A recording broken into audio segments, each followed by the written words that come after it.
ApORKalypse! Ladies and gentlemen, the Warbosses of Da ApORKalypse.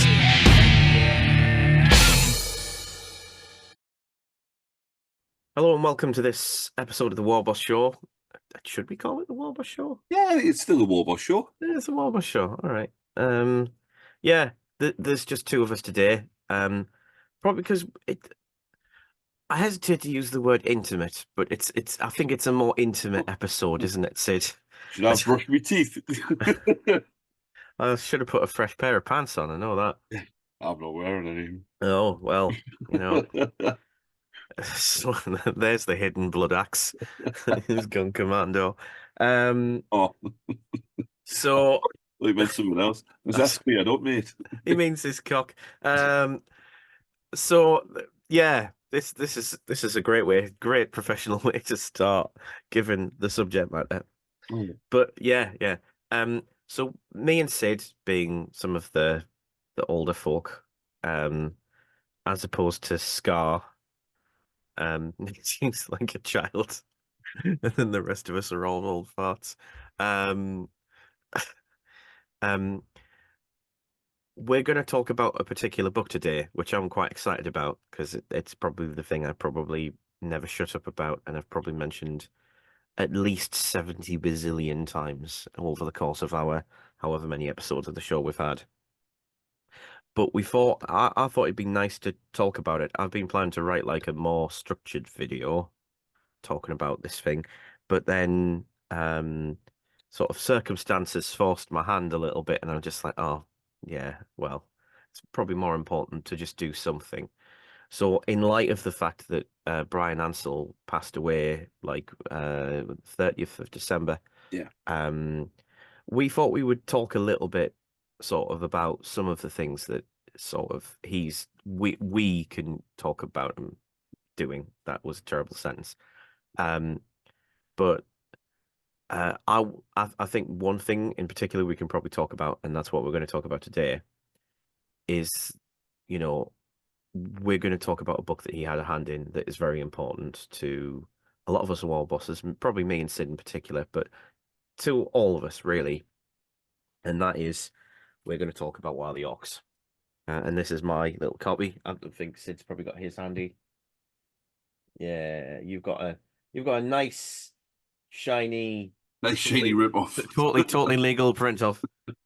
This thing is like one of my favorite things that I own, and I had like sort of like 10 years ago or so, I had like a little bit of sort of money that I'd ferreted away for spending on basically crap because I'd sorted everything else, and I was jumping in on eBay and I was trying to complete various collections because I was always a big sort of specialist games fan. So I've always had an eye out for getting like specialist games, merches, books, stuff like that. Managed to get all the Gang Wars, managed to get all the Necromunda mags, Tales from the Underhive, etc. And probably the most I ever spent on anything on eBay in those days was the Waaargh the Orks, and I paid the quite princely sum of 50 quid for this. And I actually haven't regretted it because I've used it and read it so many times. You pay a lot more for it now. Oh, well, yeah. If GW ever does do a reprint, I personally don't think that they will. No. Although that said, they've done the Chaos ones now. When it was just the rule book, I was like, nah, it's not going to happen. But now there's been the Chaos ones. I don't know. Maybe it would be nice if they did. It would, and maybe in light of you know, Brian's passing last month. I mean, I say last month. We're still talking less than 2 weeks ago, really. Yeah. At the time of recording, it's something that they might do. And to be fair, I bought it. I paid £15 for it way back when. Then parted with it for whatever reason, can't remember. And when I looked at recently or quite recently for copies on eBay, it was a lot more than 50. And if it was still available to buy, I would. I got that one because it wasn't. This is like the China cast of of books, as in, if it's available legitly, I will buy it. If they take it away from me, it's from Waaargh World. you watch me world. But even then, I mean, that was about 17 quid, which I think is a very good. Oh yeah, it's great value. I mean, the text is worth it. I mean, you know, So what's actually in it? Yeah. A lot of people won't have a clue what this, you know. So this is the first Ork book, basically. Not a codex No, or an army all list or law. anything like that. Law. Yeah. The codex ones really are these two. We've got Here We Go first, Like that. and then Freebooters, Didn't have that. and they're mostly army lists. There's some lore in these though, and this is actually, as far as I've been able to determine, the first ever reference of sporing comes from this one. So a lot of people like to think it's like Gorkamorka and Third Ed when sporing comes into it. No, it's OG. It's just they changed it. So in Third Ed Gorkamorka, it's like that's how orcs, all the orkoids reproduce. So like the grots, the snotlings, the orcs and the squigs. And back in Here We Go days, it was just the squigs and the snotlings was the only thing that was pointed to. But it could conceivably be both, but we'll probably get to that later.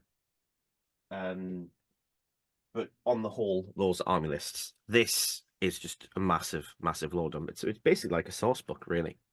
And Rogue Trader being quite heavily a role play game, really, it fits quite nicely into that area. And you've got, and it was such an early one for Games Workshop. I mean, it's basically a glorified ring binder. It actually is pretty much a ring binder.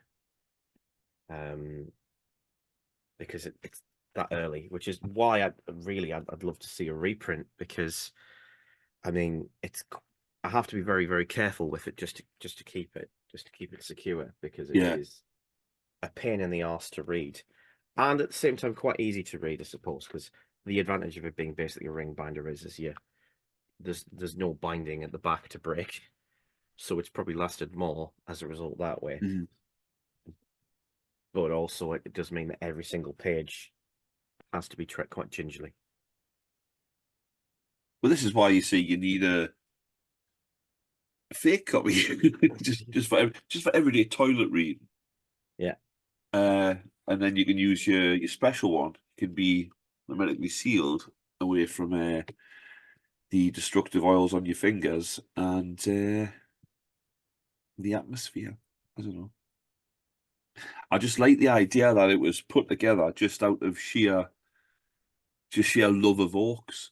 It was somebody's had a right spore on, I don't know the term, folks, for orcs, and just went, I'm doing this.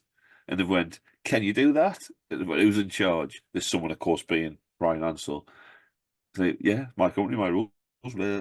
He's just put it together, along with, was it Nigel Stillman, wasn't it? Yeah. Yeah. I don't know if they both worked on the second one, but Here We Go. Or if it was just one of them, or maybe a newer sort of pairing. But it was certainly those two who had done the first one. Yeah. Well, is it just Jervis jumps in on the next two, I seem to recall? I was checking this before, and then I've immediately forgotten. Oh, Rick comes in with Here We Go, and then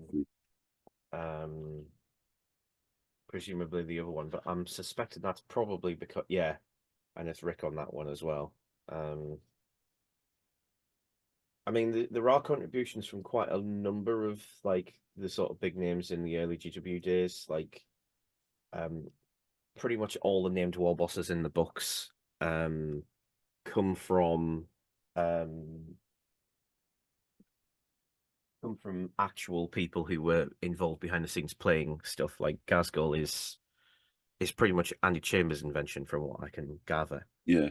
I'm not sure if he invented Makari, because Makari gets mentioned first It's the thing that Yeah. it's quite interesting about sort of Waaargh the Orks is that Makari's got his own story written by Bill King, William King. Like probably I would say probably. Well, no, I'm going to drop the probably. The person I think is Black Library's best writer. And He's just a little sort of grifter, isn't he? He's just sort of like making the way in the world today. Takes everything you got, and he just well, goes on. it's funny. I've just realised that like I've got like 3 shorts. There's like probably I'd say half a dozen short stories that I can remember from various GW books over the years, and I'm pretty confident that more than half of them were written by Bill King. See, I really don't. Go on. I don't. I was going to say with because this is chocker full of stories. As in law, you know the law blurbs. Like I mean, this for people. I'm not so much saying this to you because if you're aware of the book, but the law blurbs you get in current sort of. I say current codexes, but you know, recent codexes, which might be a little paragraph at the bottom of a half-page column, and it takes up maybe a quarter of that, and it'll just have a little bit about the Ork warlord who travelled through time to get his copy of his favourite gun, and you go, nice story, lore, love it. Well, this will have like 6 pages of this is one sort of instance, not this little paragraph at the bottom. But it'll have like double column sheets. It'll be 6 pages of a story, and there's multiple examples of that, and they read like just proper little short stories, and it's lots of dialogue, that sort of thing, and there'll be like another 3 like that, all for the same story, but it gives you so much in-depth sort of not behind the scenes analysis into the Ork sort of culture and customs and way of life, but something off the battlefield. There's not many stories which are, a load of boys charging across a minefield towards a load of space marines or whatever in a shootout. It's just normal day-to-day life, chatting with each other. There's punch-ups, people get shot and the rest of it. But it's not what you see on the tabletop, it's what goes on in the background. And that's what made me fall in love with Orks. Yeah. The fact that even when they're talking to grots, the sort of I get quite a warm relationship with it. It's sort of like it's almost affectionate. I mean, it's goes hand in hand with a smack to the back of the head or a boot up the arse. But it's it's horrific. but it seems quite. It's not just you will die. It's all sort of like come here, you.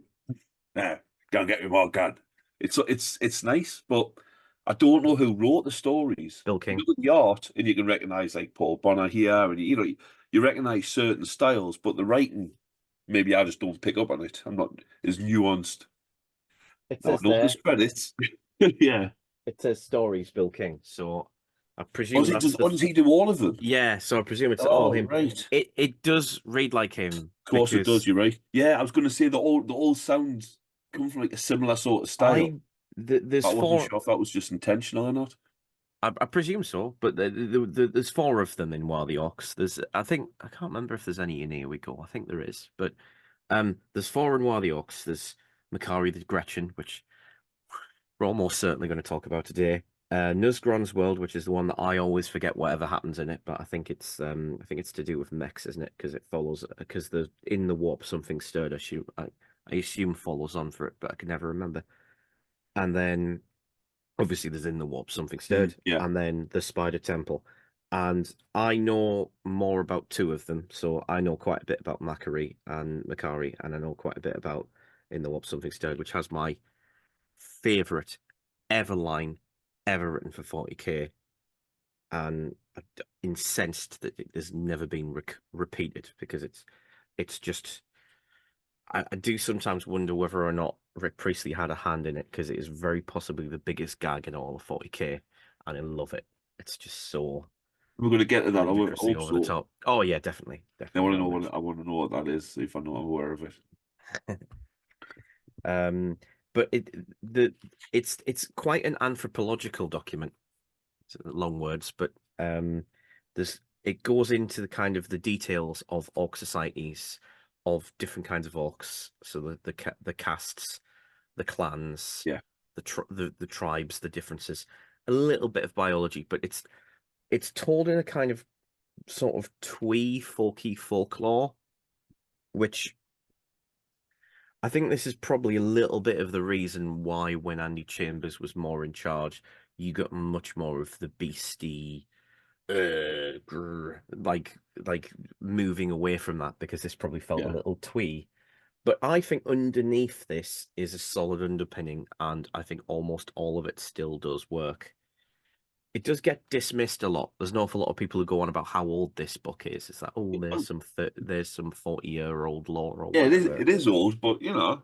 Yeah, but I just think, where are these people getting this idea that old lore because it's a certain amount of years? I mean, I imagine they're almost all Americans, but like, I'm not trying to be mean about Americans. It's just like I live in a town that has existed since the Norman times. So like, you know, Yeah, the post office. I Didn't you? understand that history was a thing, but like, it does seem a little odd. It's like, what, like, would you go into a Star Wars forum and go, why are you going on about The Empire Strikes Back? That's an 80-year-old film. You know, it's like, Yeah, I know what you mean. I know what you mean. But I mean, it's kind of weird. I mean, there are obviously things that have been contradicted. We'll get onto a couple of them, certainly. But I think on the whole, this still works really well. And there's a few ideas in this that I would like to bring to more Orc players' attention, because I yeah, think it's not necessarily a thing that we should necessarily all accept in our own lore, but I think there's some useful tools here that would help explain a few things, or might help give you some tools to work with when you're doing your own narratives. Mhm. And I think this is a very good source. And if you can get your hands on this by whatever means necessary, I think you really should. I also think GW should be doing a reprint of all three of the Orc Road Trader Yeah. books. If they did, I might even pick up a legit copy. I'd certainly get the Here We Go and Freebooters. Mm. I mean, even with the army list bits not being of that much use to us, but I remember Here We Go fondly, and I always regret never picking up Freebooters. Freebooters is nice, but it's rare as hen's teeth to get now. Yeah, yeah. It is possible to find PDFs online, but I mean, I quite like holding physical books and Yeah, I don't have opening to them bring and an reading them. extension lead into the toilet just fucking read it. You know what I mean? Yeah. That's like a book. So what do you reckon we should do? So, are we just going through it and bits and bobs and just talking? Yeah, we're gonna have a sort of flick through it. I mean, I'm looking at I mean, a good place to start is always the beginning, isn't it? That's where you start with traditionally. Yeah. You've got a whole list of contents which gives you like a breakdown of what's in there, obviously. Yeah. But it just gives at a glance the Orks, the Lost Race, Orc Domains, Makari the Gretchen, clans and castes.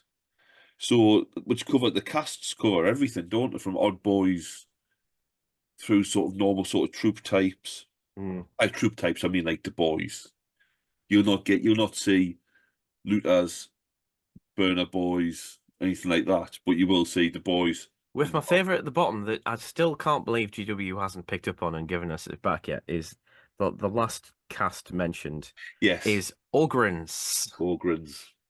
Because the thing is that back in the old days in the law, is that like the Imperials found some Ogrins, and the Orcs found some. So the Ogrins just like whichever society found them. One's going to give them bait. Yeah. So like, and the Orcs appreciated them heavily because they were blooming big and strong. So they fit right in, and you know they're often used. The blood axes particularly favor them. Particularly your blood axes. It's interesting, really, like the things that we still have and the things that we haven't, because there's a lot of stuff still there. There's quite a lot of lore about the Mad Boys, and obviously the Mad Boys don't get touch with a 10-foot barge pole. No, these days, and I generally understand why that is. Yeah, I can see why. I can see why, because they had some. Yeah, it's names that were bandied around in the 90s for what people consider today as mental health issues. Yeah, one of the branches was literally called schizos. Yeah. and that wouldn't necessarily work. Although I would say, and I think I've said this multiple times before, it's kind of unfortunate in a way, just because orcs are quite disability positive. Yeah, absolutely. Because like they Absolutely. don't care really about the hang-ups or anything. They don't care about the hang-ups that the Mad Boys have got. They're allowed to join in. They're allowed to participate. And I think that's quite good, because even in the early intersectional points where the orc law's been designed and made, and various things are sort of starting to come into fruition, like we're getting this idea of freebooters, and part of those freebooters are social outcasts. I always liked the fact that, on the whole, they avoided lumping the Mad Boys in with the outcasts, which I always thought was kind of nice looking back, that was never a trap that they fell into. Yeah. Because orcs are quite healthy about it. They just think, well, they're gonna take part in the war in their own way, and so long as they're effective, it doesn't matter. And they would genuinely enjoy it. Although there also is a hidden underlacing of a cautionary tale, because Mad Boys are unfeasibly strong if they are made angry, and orcs that are too dumb to not know that bit of common sense know what's to not bother the Mad Boys when they're doing their weird stuff, finds out to their cost, and the other orcs around them just get a good laugh out of it. So there's it's quite nice in that way, and you get a lot of those little touches and little details as we go through.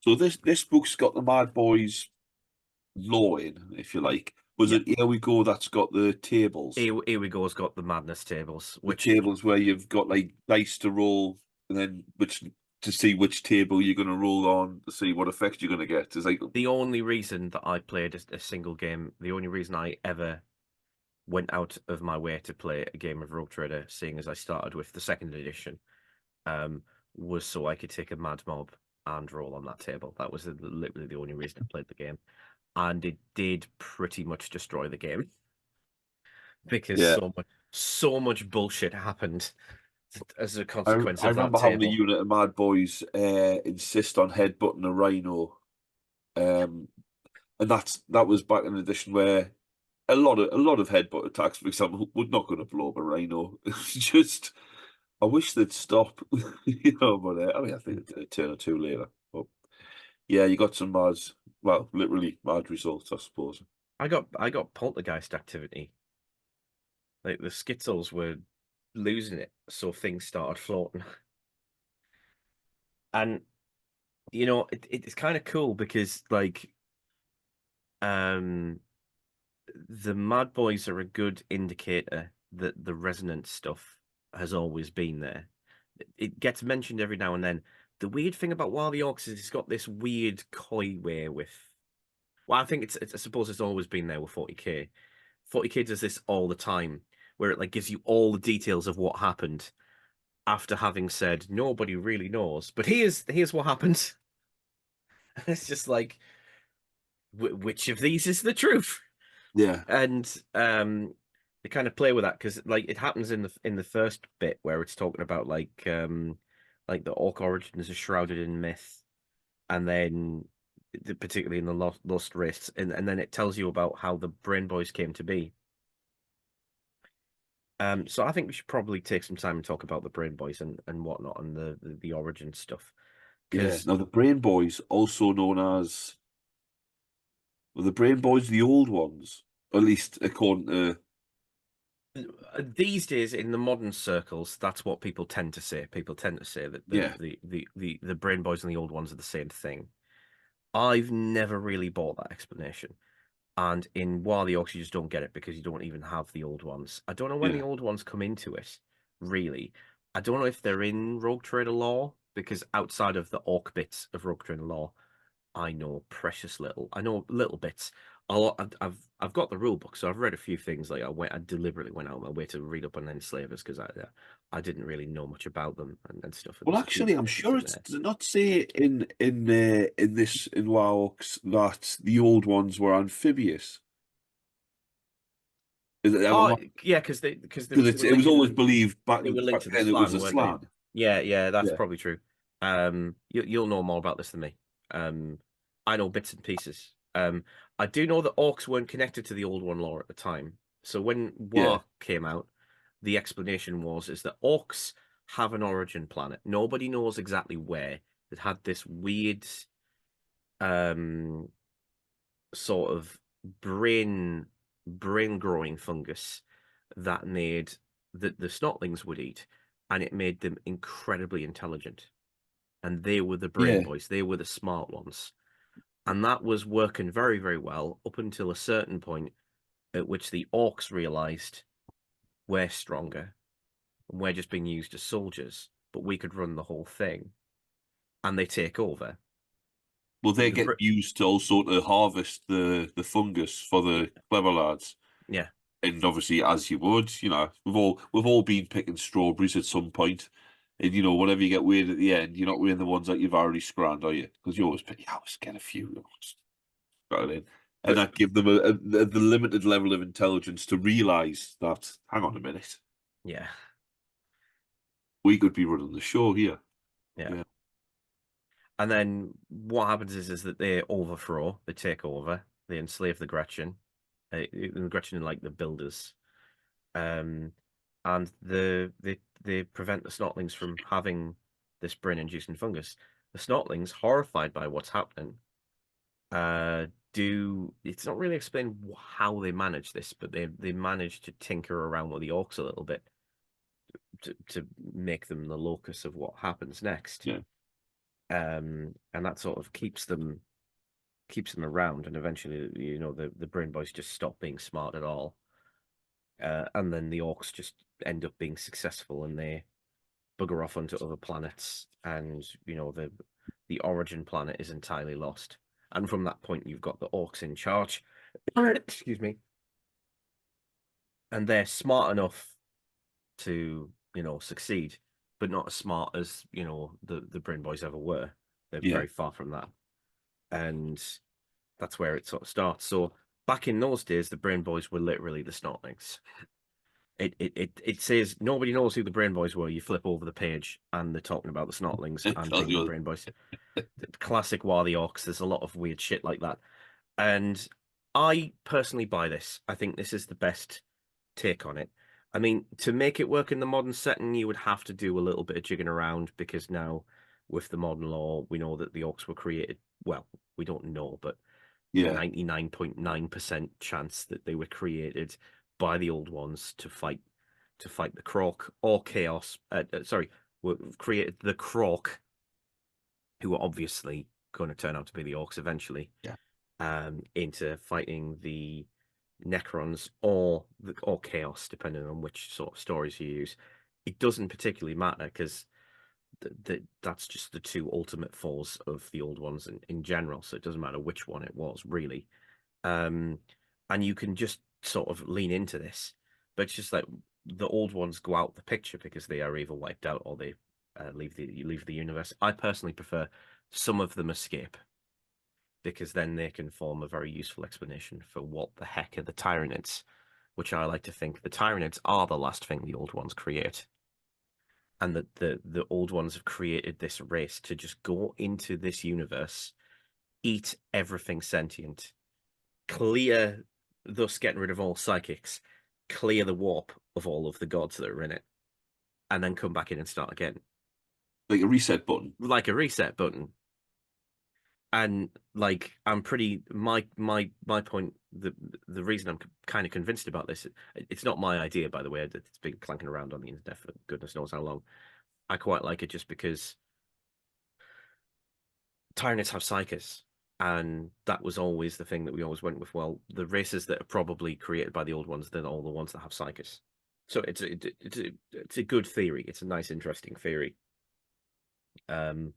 There's all sorts of theories that might not work now. There's all sorts of weird sort of, I mean, in the age of the retcon. My argument always is, though, is that, you know, because people go, oh, well, this could be retconned. And I'm just like, don't worry about what could be. Just worry about what is or isn't. And don't worry about the rest of it. Because at the end of the day, it's not about what's canon. It's about what you understand. And when you're doing your own lore, you don't have to follow canon. And GW are very, very cagey about canon anyway. They don't really like committing to it very much, for some sensible reasons, for some not sensible reasons, and like the it becomes kind of an issue of pragmatism. The reason I like Snotlings being the Brain Boys is that the Snotlings being part of this Ork race, they've got an incentive to help the Ork survive. If you look at it from any other perspective, if the old ones were the Brain Boys, the Orks have done their job. They've fought the Necrons. The Necrons have gone because of the Enslaver Plague. Like they've gone into hiding. They're kind of not an issue. They're not an issue right now. The Orks are kind of a loose cannon that was only really created to win a war, nothing else. Yeah. If you were the old ones and your Orks had kind of done the job they needed to, if they disintegrate and destroy themselves, great. It's not a problem I need to fix. So the idea of the Orks being given this intervention to save themselves makes more sense internally, because it only makes sense if it's something within it that's part of it. Yeah. Wanting the whole thing to survive, even if that means not exactly anything like what it was, makes more sense to me. And that's why I've always kind of resisted any other explanation, even more recent ones, just because, well, it makes more sense. And like, while the Orks is quite good for some of these sort of groundwork things that show you kind of, I like to think that they show you a look around the corner. Like, there's a sort of like little concept that you might be vaguely aware if you ever look at RPGs called truth documents, where like right.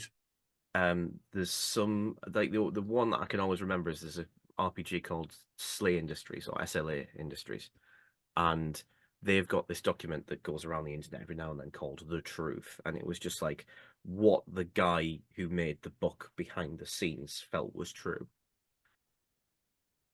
And he kind of kept it to himself, but in the end, when he kind of got tired of the game, it's just like, you know what, here you go, do with it what you want. You don't have to agree with it. You don't. So is this like an answer to the I fan think theories, or not fan theories, but the bits where people fill in the blanks? Yeah, I think with Waaargh the Orks, we're kind of given certain nudges in certain directions, and we can certainly see some of the ideas they had behind the scenes. Yeah. The problem is that, like, obviously the ideas behind the scenes change as the different generation of writers come in, which is where the problem is. Because like there's certainly a point where it looked like they were very much setting up Tau to be another one of the armies and cultures that has a Catan. I still think they're a very good shout for the one that has the outsider. I think they're the best shout for that. Because they went from like barbaric to like to like hyper technological in like a few generations. So where did that technology come from? So where did the technology of the Imperium come from? The Void Dragon. Where did the technology of the Necrons come from? They're like dozens of Catan they had at one point. And stuff of that nature. So to my mind, that's makes a lot of sense. The issue then comes, you've got new writers who come in, and we've now got this idea that maybe the ethereals are psyches, which no Catan would ever tolerate. Although maybe a crazy one that was driven mad by the Laughing God would. So it's one of the things about the outsider is that the Laughing God drove him insane for a laugh. So yeah, maybe. Hilarious. But so in the grand scheme, it's really, really hard to place where the Orks are. And with this thing I talk about a lot with people, because a lot of people are always interested in the origins of the Orks. There's so much time between the thing that enters it, which is I think it's the War in Heaven, isn't it? It's called, and then the time of the 40k universe actually starting is such a long period of time, and we know nothing about what happened to the Orks in that period. So what is that time scale? I mean, can you measure? I'm not 100% certain myself, like with regards to. I have no idea. I mean, in this, it's a lot of time. Whatever. I remember. Even in sort of like more slightly, well, it's called modern law. I don't. If you go with the old ones created the Croak and all that. That was well before man Yeah, Well, I think it's before. I think it's before humanity and the yeah, Scots and stuff. It's not pre-Eldar. The Eldar have just been created. So yeah. two races get created in the War in heaven, as far as I can determine. One of them's the Eldar, and the The other one first, yeah. is the Croc, which The are Eldor's like the the Orcs, Eldor's essentially. like the psychic side, and Yeah. the Croak was the Well, I still think that's why the Orcs were created in the way that they were, with this sort of like resonant psychic sort of attitude. yeah, It's the natural yin to the Necrontyr yang, because the Necrontyr have no affinity for the war whatsoever. So it's just a very good way to counter them. yeah. And you're creating a culture that can just bish bash bosh technology together, or like if they're killed, they just like they spore and they come back. Well, And that's yeah, something they've kept regardless, like throughout, and mm, good, basically, because the whole fact that, like you say, all you need really is one little spore can over time just boom, you'll have hordes, and not just of a basic level. The culture will progress at an alarming rate compared to humans, with the casts of the odd boys and what have you popping up with infinities for, technology and whatever the pain boys do, chopping bits off. I was going to say medicine, but I don't know if that's really quite where they're at. But with whatever's available, it's almost like if they were on a planet which was rich in, say, I don't know, gold elements, stuff like that. They'd have gold choppers and what have you. They'd be rubbish, but they'd be able to just work with what they've got, and yeah. they'd all get back to pretty much a similar sort of. But would they get back to a similar level? I know there's always, like, that they say there's planets which have got like feral orcs. Now, have they just not quite reached? If given enough time, would those feral orcs progress beyond that feral stage, or would they, Presume. or would they stay like? I think they would, wouldn't it? I think it depends. I always like to go that the Orcs are reactor cultures. So if Yes. they've got to react to something, so that's why Orcs always fight each other, because they're fighting each other to make themselves stronger and find out which of the various solutions they think will work in the environment, the specific context that they're in, will work best, and they just test them by fighting each other. And then the one that's victorious, well, that was the one that was destined to succeed, and the Orcs that survive on the losing side are just going to accept that because it's obvious.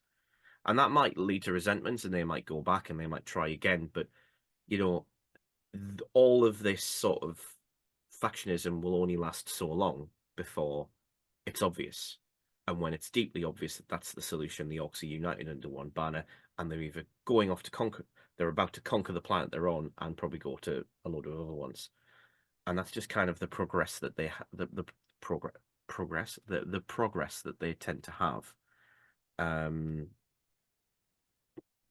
and I think like with it's odd, but like I think like it's kind of that thing of like the kind of like the Nietzsche sort of quote, you know, you just by fighting Orcs you just make them stronger. So like just to give a little example of this is the easiest way to look for Orcs that have been tainted by chaos. You look for Orcs that have been lured into chaos long before they've encountered them in a battle. Because if Orcs are starting to fight chaos, that's it. That's it. You're never going to win them over. Yeah. You've got a four for the rest of your life, because they're just going to keep coming back and fighting you. They're never going to accept you. And they're also like part of the reason why they're never going to accept you is just because they love fighting you. And that's always the interesting thing.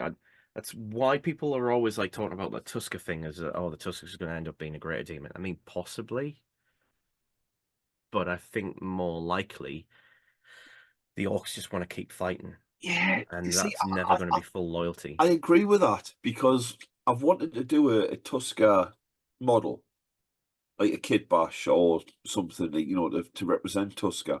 And the one thing that always stops us, that always holds us up a bit, is I think, right, when you see other sort of versions of it or art or people talk about it, you imagine like cornate symbols all over his armor. And I'm like, well, no, you make cornate trophies. Maybe he's like bloodletter skulls, or maybe he's even I don't know how it would work actually in the law.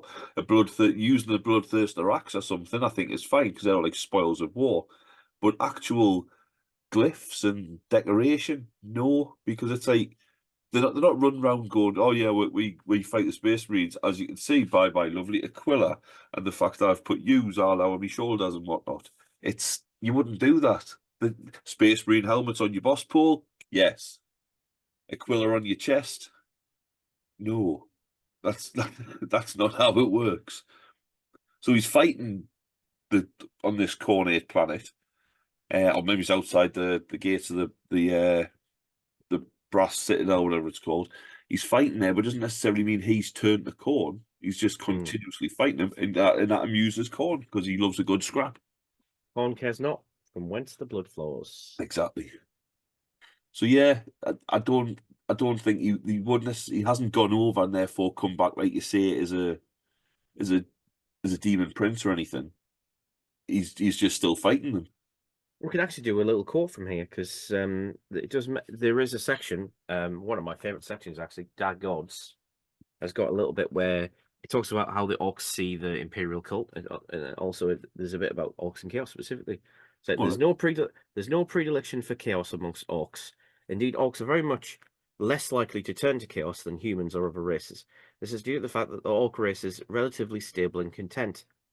There is little psychic stress or angst amongst the Orks, which leaves virtually no avenue through which the Orks can invade their minds. Some races confuse Orks as being evil and thus synonymous with Chaos. This is a misunderstanding on their part, however. Orks are not inherently evil, neither is Chaos. Likewise, Orks do not naturally or consistently affiliate with the forces of Chaos. Orks simply live by the crude survival of the fittest principles that pervade the universe. Warlike civilizations, such as that of the Orks, simply reflect these survivalist principles all the more. By the same token, Chaos is neither good nor evil, it simply mirrors the survivalist emotions of intelligent beings in the real universe. Thus, predatory powers of Chaos, be they deities or demons, exist because living things generate these emotions. So yeah, there are Orks that are tempted to Chaos. I mean, probably the most common one is the Storm Boys, which there's quite a lot about Storm Boys. Yeah, there used to be a lot of Storm Boys basically had all they were walking around with cornate back banners and what have you. But again, Storm Boys, it was just a phase. They'll grow out of it. We should clarify that because it literally is like basically Storm Boys is a motley crew. Well, I say motley crew. Well, it is in an Ork sense. Shit. Yeah. Of Ork teenagers. So like how do Ork teenagers rebel from a chaotic society? Well, the way that they rebel is by being more ordered, wearing uniforms, wearing the same clothes, polishing the boots, marching in regimented drills, not showing any unorthodoxy, Yeah. having the same chants, chanting the same things, resisting creativity, all of this. No wild mob, but a well-regimented unit following orders with a drill. Always had a drill boss, didn't it? Yeah. There was like the older Ork, but who still sort of stuck to that way. Yeah. And the other Orks would be out lounging around, sort of heckling them and throwing abuse and that. But they would eventually grow out of it and scuff the boots up and just run off into the wild mob. Those that survive. If nothing else, that's a brilliant joke. It's great. It's a great gag. The flip of your teenage angst. It's a thing that it's definitely the spirit that you get with a lot of the old Road Trader stuff because probably a good point to talk a little bit about the sort of people behind it. So like Brian Ansell, I suspect similar to I know more about Rick really. So but Rick has talked a lot about this, and he was very much influenced by things like 2000 AD and stuff from that period, and kind of an awful lot of the science fiction stuff. And they would read the serious science fiction stuff and find it funny, and then they'd read 2000 AD, which was full of sci-fi fans who found it funny, and they made a setting that was deliberately funny. And when you ever hear Rick Priestley talking about like ideas in this 40k universe and all the things, or any other thing that he does, like when he was I'd found are they still called Beasts of War? Have they changed that? They changed it, didn't it? It's on tabletop. That's it. Yeah. They ages ago they interviewed Rick when he was doing Beyond the Gate of Antares, which I'm not sure whether or not he still does or not. But and I flirted with it for a bit. It's a bit too it's a bit too hard sci-fi for me. But Yeah. I quite liked some of the matches in it, and I played it for a while, and it was definitely an excellent game. And when he was being interviewed about that, he would talk about, well, the gag about these is, and he had like basically he starts kind of with a joke and then expands. So he's always looking for funny ironies, and that's more or less where his humor always goes. And you can find it everywhere, and you can definitely find it amongst the pages of the Orks and You can among all the. sometimes find it where it isn't, because I mean, leading into the Yeah. whole sort of the rumor that was going around that Glasgow was named Margaret Thatcher, named Margaret after Margaret Thatcher. Thatcher. Yeah, Yeah. Glasgow Mag Uruk Thraka, Maguruk Thraka. People are Margaret absolutely Thatcher. convinced, and it's kind of funny because like I still think there's some truth in it, and well, I know he's denied it. yeah. Right? That means note. Right, we've all denied things we've done. Just reminds me of one of my favorite things I ever found on the internet, which is that like a guy was like, uh, you know, I believe that, if you show people the evidence, they'll change their minds. And somebody replied, well, he is linked to two surveys that suggest that when you try to convince people with the evidence, they actually tend to form a stronger resistance against it. And the guy went, well, I know you've shown me those, but I still think what I said was true. It's a perfect example of itself. Yeah, Um, I don't know. I mean, certainly, if you want to bring that despicable Roland Barthes into it and go, le mot d'auteur, and say like the author is dead, therefore, um, they can't rule out their subconscious, and their subconscious could have thought it, and that absolutely could be the case. But Andy Chambers, at the very least, says he took it from Black Speech, and I have tried to translate from Black Speech before, and he obviously took some artistic license because it's very hard to do, and he probably used the grammar, which I couldn't wrap my head around. yeah. But enough of it means something in Black Speech that I think he's right. So Just coincidence. It's a bit similar. It's a yeah, bit similar. Yeah, it's a shame, but that's the kind of thing when you look back on the older law Hmm.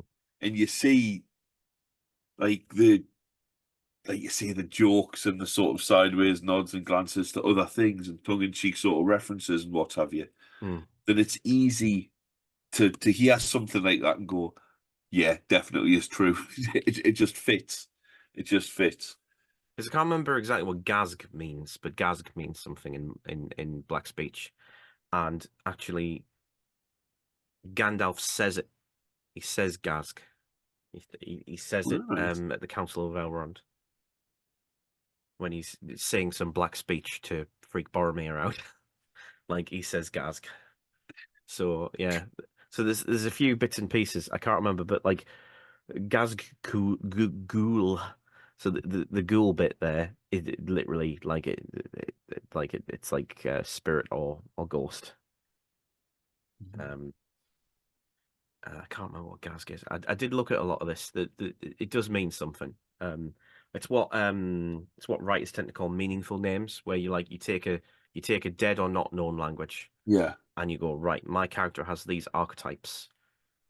So I'm going to use these descriptive nouns to form the basis of this name. Very common to use with Latin. Um, there's like I'm trying to think of good examples, but uh, I can't really help you out with that. it's very easy. It's very easy to do, but like, well, 40k has got a few. So like, Well, yeah, but the odd First word. Manus. First Manus. There's one. That's an easy one. First Manus just means literally Iron Hand. Yeah, He's the Primarch of the Iron Hands. How did they think of that name? yeah, And yeah. that's All Latin. right, I see what you mean. Yeah. Hang on. I don't think it's Latin, but Well, again, you can take an idea and give it a little twist. So that's like Yeah. sci-fi and upper. So I you mean, take yeah. angry, and then you go, well, what if we called him Ron? Angry Ron. Angry Ron, aye. So Well, again, I which mean, is look, a nickname that a lot of corn players give him, which I yeah, really appreciate. look at Lion L. Johnson, which Yeah. even when I first saw it, I thought L. Johnson. Yeah. That's ridiculous, but obviously named after There was a the gay poet poet called Lionel Johnson. Lionel Johnson, who wrote a poem. His most famous poem was "The Dark The Angel." Dark Angel, yeah. You know, even what's the old Corvus Corax, Corvus Corax, Corvus which is just Corax, Crow Crow. Crow. I can't remember which way around it is, but I believe Corvus is Latin and Corax is Greek. Yeah, But they I wasn't both sure mean which crow. way around it went at all. Yeah. But I knew it went Crow.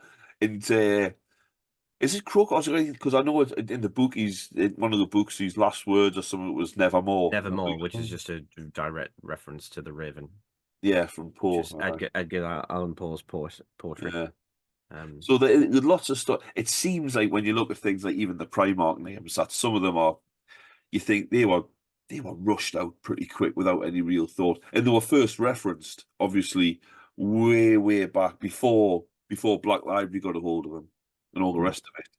So they were just sort of listed. Oh, here we go. There's the Primarch names. And I think some of them have been stuck with, maybe a little bit reluctantly.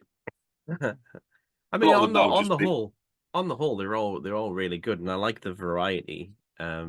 Although some of them, like, I'm kind of surprised at, but like, because Ferrus Manus is so unimaginative compared to the rest of them. Same with Corvus Corax.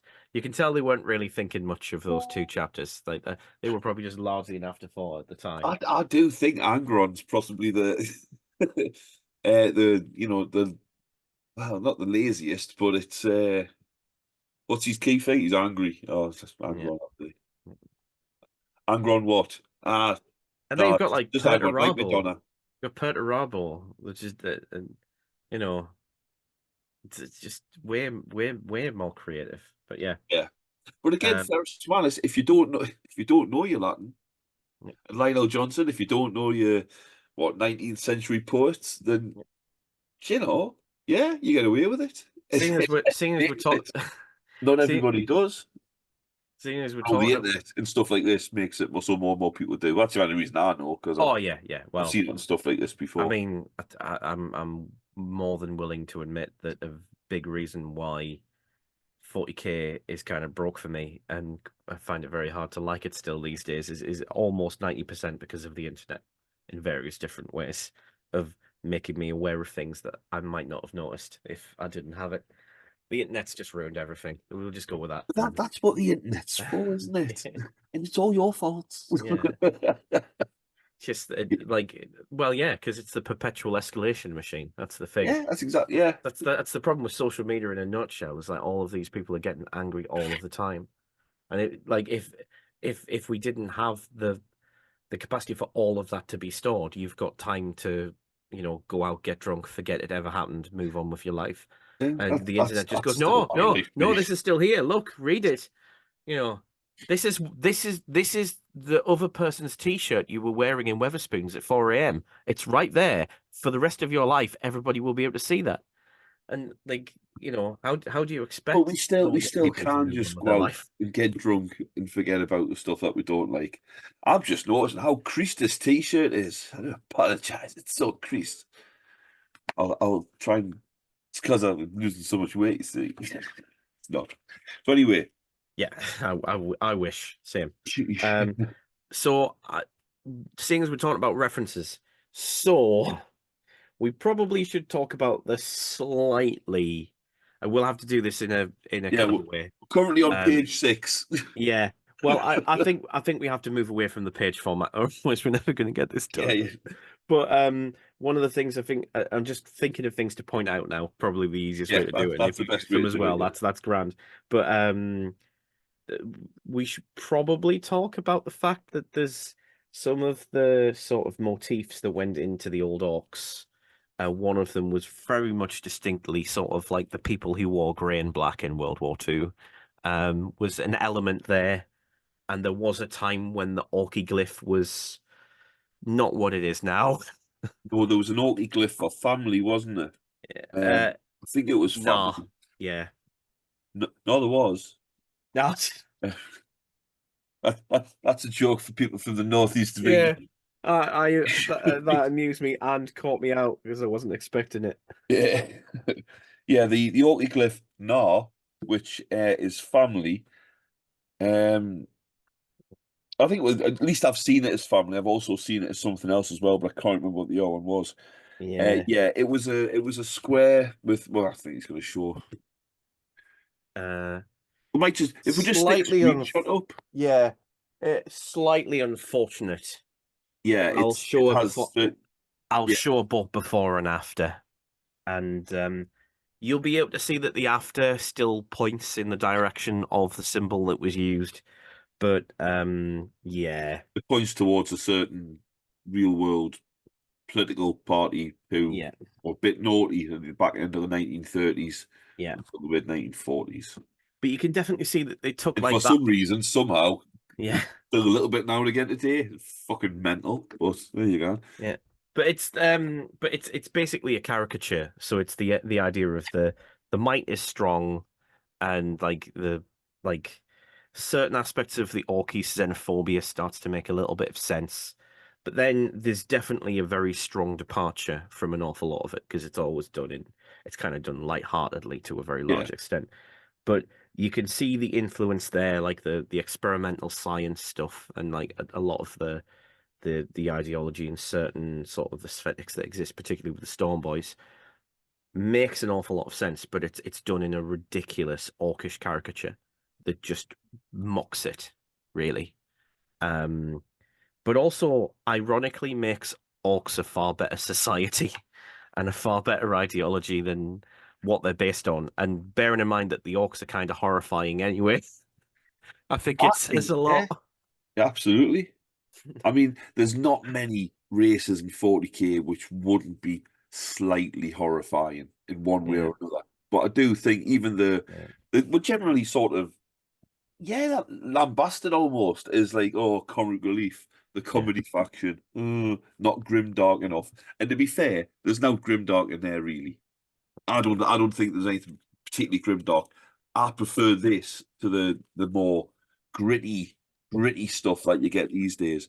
But every faction being a I little bit think scary. But I that would think be it was a terrifying in real life. I think it was a little grimdark, but I think the thing was at the time, I think the grimdark was a lot more subtle, and like a lot of it was more. The grimdark was just how absolutely hypocritical and ridiculous the Imperium was kind of the worst of it. And what's flipped since is that like the enemies of the Imperium are much more dire threats, as they should Yeah, be. Really, they've yeah, been absolutely. elevated, and the weird thing of the Orcs is that like the best way to tell the story of the Orcs is to do it from their perspective. But the second you do that, that becomes comedy because the Orcs are they're just having a good time and they're funny. But if you were on the receiving end of it, it would not be funny. Like I definitely think that because GW on occasion likes to do like horror months where they release a load of horror novels. I definitely think you could do an unbelievably horrific, probably would need parental guidance warnings, like screwed up horror book based on a planet the orcs have just recently taken over. You could Yeah. absolutely make some horrific shit out of that, whilst throughout all of it, the orcs are just laughing their asses off. And to be honest, the only way I can really say is that my comparison would be is some of the things that orcs do to humans and other races that they've taken over whilst they're continuing to enjoy themselves. Just imagine the Chainsaw Massacre when Leatherface first gets his hands on the students, you know, and things are really starting to go very not nice for them, and basically none of the ones he captures survives. Just imagine throughout all of that, he's just chuckling and laughing the whole time. and whistling. Whistling. Probably, or just like singing little tunes to himself whilst he's, you know, and the screaming's going on, and the meat hooks and all of that, and you know, like all of that would be happening, but the orc would be having a great time. He'd just be whistling Dixie to himself, and like that's just horrifying. And the orc that's in here would still do that. It's a little bit more quaint. Yeah. It's definitely twee, I think is probably the word. I like like there are elements of, say, the story, particularly the Makari story, that are emotionally wrenching as you feel sorry for this little guy, right? Yeah, you really do. Like he's not having a good time of it at all. There's like a bunch of grots around a bazaar that are basically involved in an extortion racket because they're slightly bigger Gretchen than the rest of the Gretchen. Big Harry's one of them, isn't he? Yeah, well, it's Ari and Ari, isn't it? I think Oh, there's is two it of the them. both called Harry? I think it's Ari and Ari, isn't it? I seem to recall. Oh, that's brilliant. It has been a while since has been a little while since I read it, but it's wonderful because he's just every day is trying to put fires out. He's just constantly chasing some teeth. They're going to pull his teeth out, aren't they? Yeah, just to keep him going, and in the end he has to resort to one of his favorite gambits, which is he sells his like little pet squig. And like that is an emotionally wrenching scene because he looks genuinely good at it. Yeah. And once you're used to the story, you realize that Makari's just the epitome of the Grot Dodger, and all of that is fake because he's trained this squig trained this squig to escape and come back to him every time. And it just basically says, and I forget the squig's name, but the squig's like it's there waiting for him, and he goes, "Yeah, he usually is." It's so he's done this before. Yeah. Yeah, yeah, it's just classic, but it's such a good little story. Bill King's really good at these vignettes. Like there's a it's not Orky, but there's one in I think it's one of the second Ed rule books. I think it's the Wargear book actually, or it might be the Army Lists one. As I always get it mixed up because there's like my favorite 40k quotes in one of them and my favorite 40k short stories in the other. yeah. So I always get them mixed up. But it's called Dark Communion, the story's called, and it's about a Chaos Lord, and he's lived for an unreasonably huge amount of time because he's spent most of his life in the Eye of Terror since the Heresy, and it's like, how does he deal with memory? So like he's just got this communion ritual where he picks memories to save. And then every now and then he does the communion and he can look at them again and he can enjoy them. He can live in the moment again and he puts them back. And he's just like, this moment where his ship's hovering over this planet that he's about to take is a good memory. So he's sticking it in there. And just like that story alone is just amazing. And Bill King did a bunch of these for like in the early days. And I don't know if GW still does this with their incidental lore, but they did it back then, and you could really, really tell. It's one of the reasons why I'm so nostalgic for an awful lot of the older books is that they really did have quite a good group of people working on them, and they had their actual novelists do incidental lore. And on occasion, even some of the novelists would do full codexes. So, like Graham McNeil was responsible for one of the Space Marine codexes, one of the actually good ones, quite surprisingly. Because I don't fully rate his writing, but surprise, surprise. But like the stories in here are really, really good. So I thought I'd like to mention my favorite bit.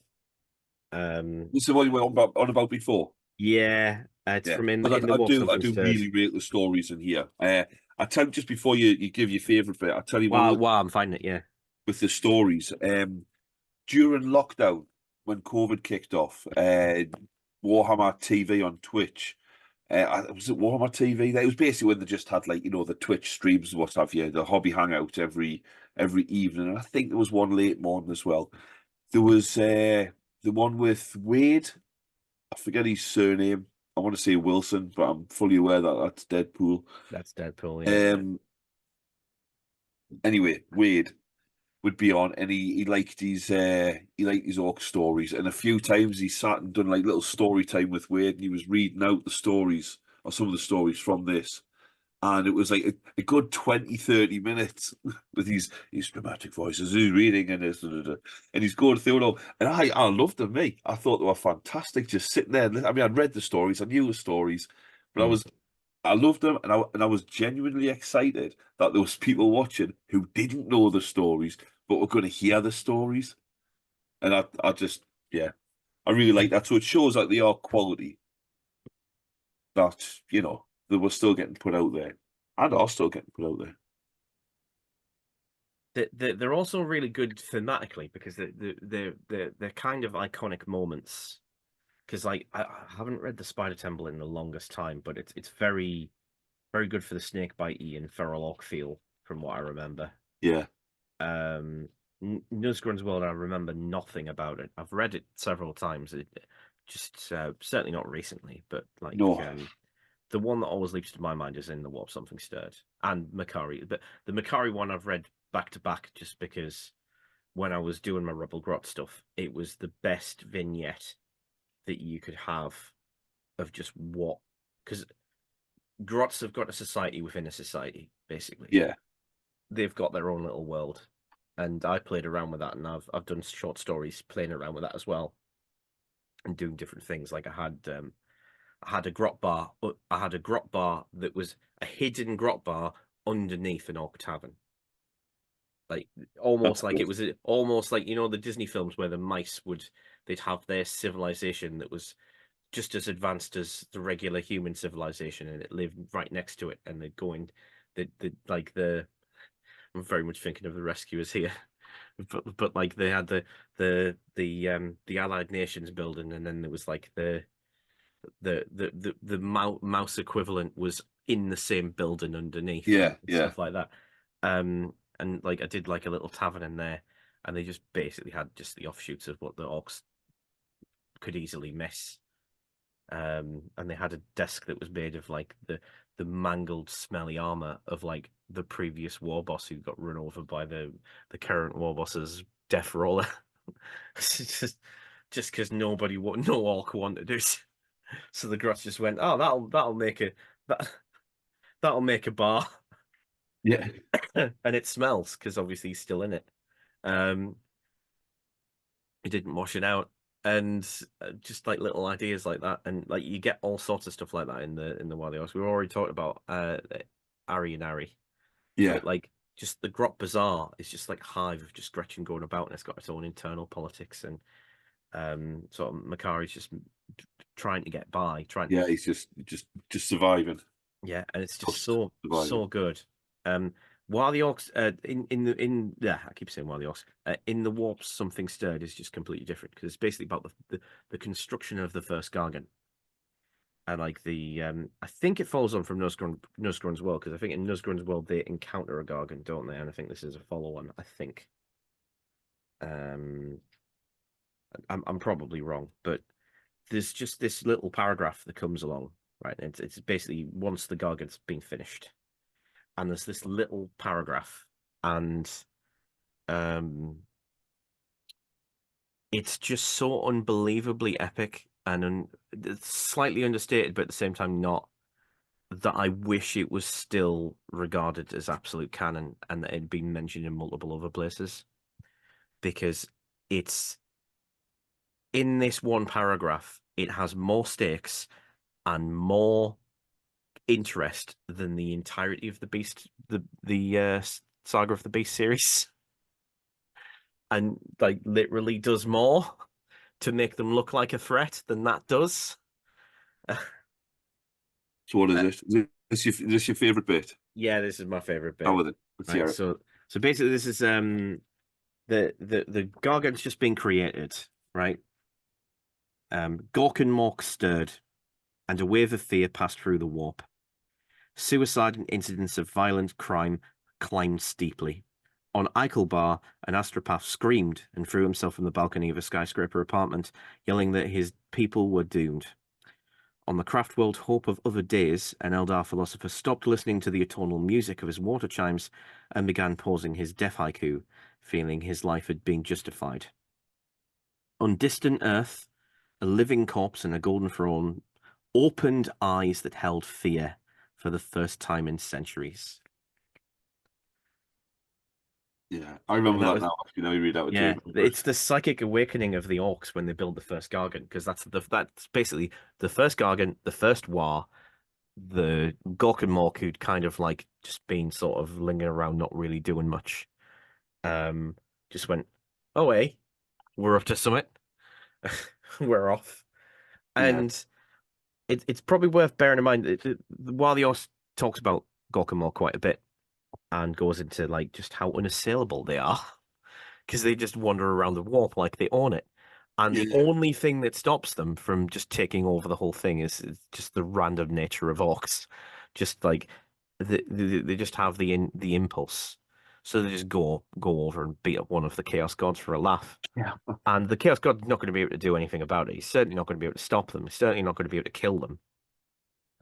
And the only thing that will happen is eventually they'll get bored and go do something else. And that's basically the only reaction that you can have. And like that's kind of why a lot of the races end up being quite scared about the Orks, because psychically speaking, the Orks don't doubt. That's why their technology works. That's why their gods can't be stopped when they start fighting the other gods, because all the other gods, they rely on sort of anxiety, doubt, and misery. I don't know if it's ever been canon, but I remember because like the Chaos Gods were complicated because there was a time, I think early in the days of 40k, but I think this is even before the rulebook came out. There was talk of like multiple Chaos Gods, so there wasn't just the 4. Yeah, we always say like it's the same way with the 6 Ork clans. That's 6, not 7. 6. And there was like the main. It was all talked about Ork clans, Chaos Gods, and the main ones are. And then I mentioned the 6 or the 4 Chaos Gods. It didn't say there was only 4. It was just the 4 main ones. And they did obviously mention, was it Malal? Malal, yeah. I mean, Malal is owned by one of the 2000 AD writers. I can't remember which one. Right. I saw something recently talking about why they sort of swept Malal under the carpet. They did create a concept called Malice, which is similar to it, but they didn't really do much with it.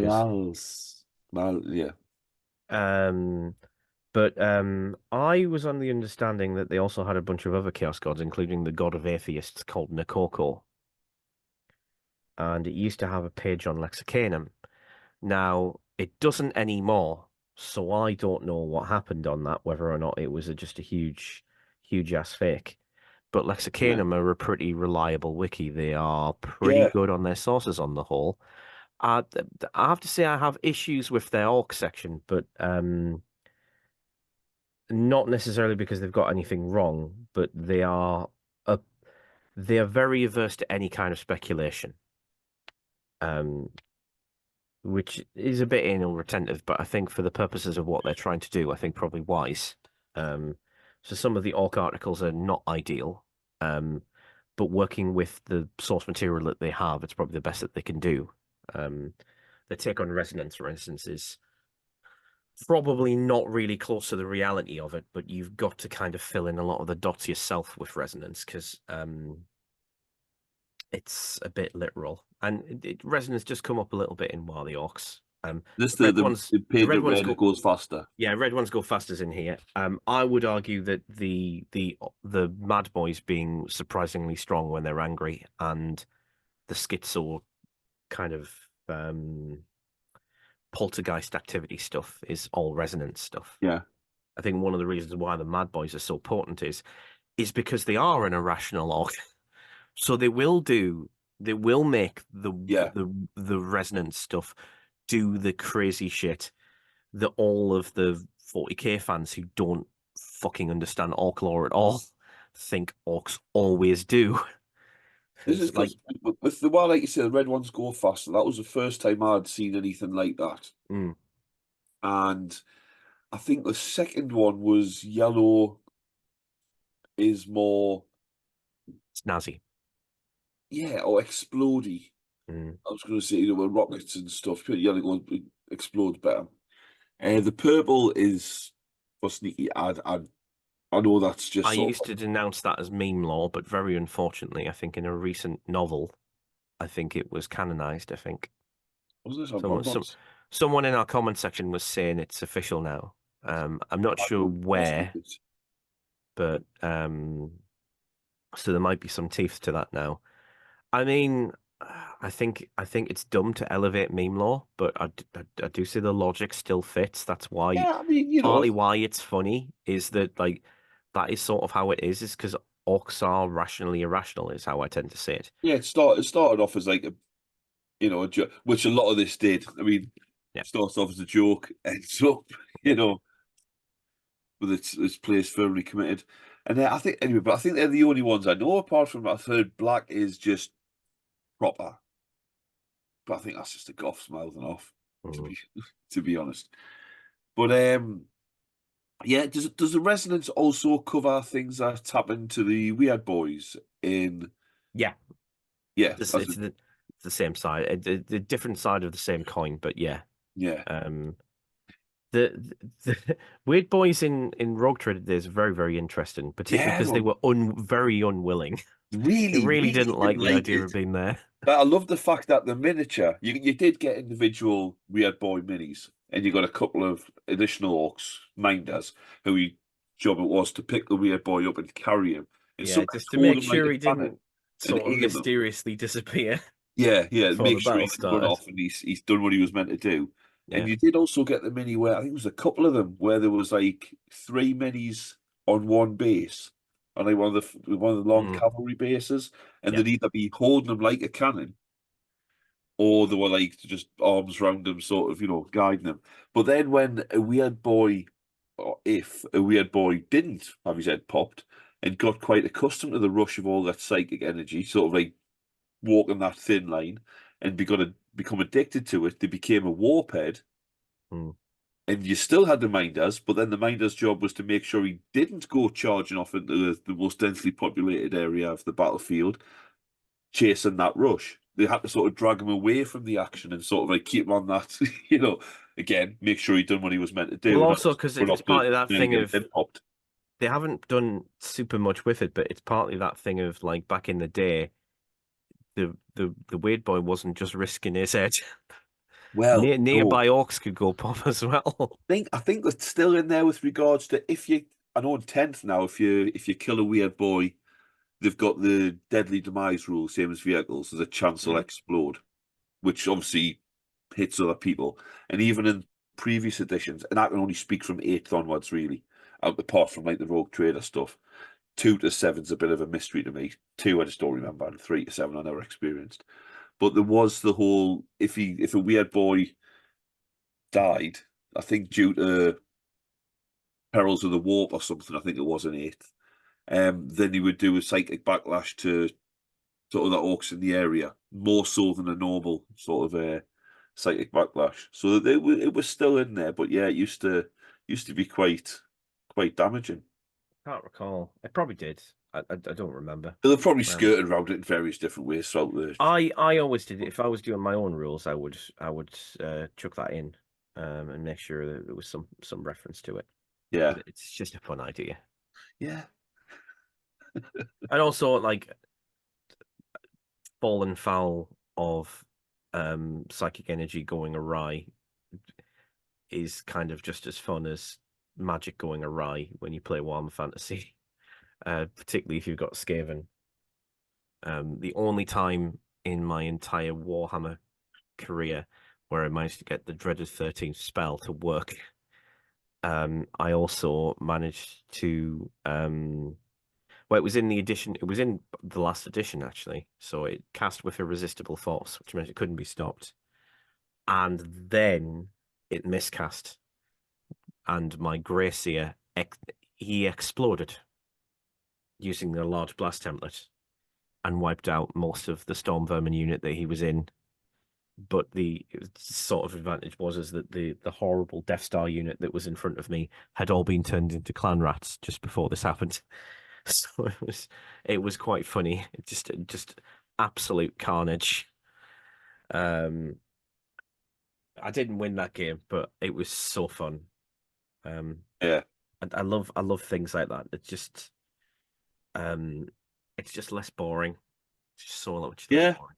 I've seen that. I've seen that in 8 with Weird Boy casting Headbanger on like a character, and it was one of those ones that it rarely went off because you just had to roll over their toughness on a D6, which if it's a character, toughness 5's not totally unheard of, and they got the 6, but it was miscast. It was like a double 6 or something. So you just imagine the head of the Marine exploding and all the Orks cheering, and then the Weird Boy's head explodes, and all the Orks pause, then cheer again, and all their heads explode and fall down. It's just like, yeah, that's class. Just lots of head popping. It's like the end of the Kingsman, but with less rainbows Oh, and fucking anal hell. sex, which was crowbarred in there. Which, to be fair, is anal sex. Anyway, um, strange turn. Right, let's get back. Yeah. So the stories there, I think we've mentioned, absolutely spot on, full of lore and lovely. And like I said, I didn't know they were all written by the same fella, but they do have a very similar style. If you can tell, but I should have just checked the credits at the front. Plenty I mean, Paul Bonner art as well. I only noticed because I'm a big fan of Bill King, so that's Yeah. why I noticed. I'm a big fan of the Paul Bonner art as well. I love his take on Orks. I very nearly bought some of his artwork. I think Scar did, didn't he? Yeah, I think Scar actually did get some, but Yeah, I'm sure he said he has. I was really fancying getting one of the Buzzer Squigs because it was just about affordable to me at the time, and I very nearly went for it. I'm regretting not buying it because I think it's all gone now. I don't think that takes quite nicely to Squigs. Oh Now, yeah, I love the Squigs now, right? Squigs now, just like a ball with a big mouth and all that. Traditional sort of like, the classic Squig as most people see it. But it doesn't really. They've brought in different ones as well. With your Squigoths, your Gargantuan Squigoths, Trampler Squigs, Old Mangler. If you go into AOS, I mean, they just seem to get bigger. But this has such a wealth, and I hope we're going to be able to put some like screenshots up. Yeah, that's already prepared. I prepared that before we even started filming. Yeah, this. I was going to say I found the PDF for this online, so it's easy to grab them. You don't have to take photos of books. Oh, I actually cut them all out like probably about 12 years ago. Oh, I was going to say. Yeah. I paid 50 quid. I've just chopped it up. No. I'd like out of the PDF and made them into separate image files. Right, excellent. I did it on the forum day so people could see the different squigs. Yeah, because the amount of people asking about what squigs look like, and it's always good to throw up that artwork because they never really made all that much miniatures that were like the art, which I thought was a big shame. I think it's because a lot of a lot of stuff that goes on the tabletop that's represented in miniatures and what have you, you've got the almost like Orks at war, and like every faction, it's at war, but there's so much more in the actual lore than the non-war, like during a battle. I'm talking here, lore. Like if you used to get miniatures for role players and what have you, you'd get a dog or a cat. Yeah, you wouldn't have a cat on the battlefield because what would a cat be doing on a battlefield? A normal domestic cat would fuck right off, and rightly so. Whereas for a role play thing, you'd get the cat because you'll see a cat in various places. These squigs, for the majority, are not war squigs. I mean, the bag squig, it's just a large squig. Which they're my squigs. It's just mostly stomach, and you just hang it on your belt and keep stuff in it. Yeah. You reach in, pull it back. There we go. That's got no place in the battlefield. It's important. The face eater squig is mostly just for competition, just for games. I think that could be weaponized. It could definitely feel that could be weaponized. I think Here We Go has the bionic arm, which is basically a cage, which the orc points at his opponent, pulls a lever, the cage opens, and the face eater jumps out. What was it called? It was just called the Squig Attack arm, wasn't it? It was something like that. Yeah, yeah. Yeah. I thought it was in here when I got this, and I was looking through it. I was like, oh, There no, it's are a lot of tables Orc with all the bionics. there are a lot of Orc players out there that have made, particularly freebooter players, quite love using that because it's quite iconic for freebooter players to use that Yeah, ludicrous attack arm, and yeah, it's always good to see. yeah. I mean, even That as well. the mimic squig, which again bucks the trend that all squigs are like just a ball with eyes and a mouth. And the mimic squig, it's described in here. And I don't have the page open, but basically, I thought it was going to sort of like change shape or something when I first saw it. I heard of it, but it's a mimic squig, as in it just mimics what people say. It's got feathers and a beak and claws. It's basically a parrot. Yeah. I mean, it is a parrot, really, but it's a squig because they're all squigs. If they're orgoid, they're squigs, and it's orgoid. They're not snots, grots, or orcs, of course. Basically, squigs are what I tend to call the portable ecosystem of Orcs. That's it. That's a better way to put it. They just like wherever Orcs go, they develop, and they develop in various shapes and sizes. They're all very conveniently useful, and I think that's no accident. It's no accident or exaggeration. I think that's the point. Like, because people talk about like, well, when Orcs have got all of these vehicles, where do all the squig-offs go? And it's like, well, the Orcs don't need them, so they don't develop. Because I definitely think that the Orc resonant psychic stuff probably has a role to play in what the squigs turn into to some extent. So I think if they Or they might just subconsciously, be just plodding around. well, yeah, but if You know what I this, mean? Just, yeah, yeah, yeah, the orcs but aren't dragging them into battle. yeah, but they also develop into things that are very useful because it's worth pointing out that they have squigs that very conveniently grow hair that is the consistency of stitches, and they've got a type of squig that is conveniently just full of oil. Yeah. Well, the stitches one wasn't that like a hair squig where they would It's a type bite of hair on squig. Yeah. over the cut and then like just They've got a variety of squigs that have medical uses, and hold they're the all cut called together. Menden squigs, but there's a whole variety of them. Yeah, the syringe squig.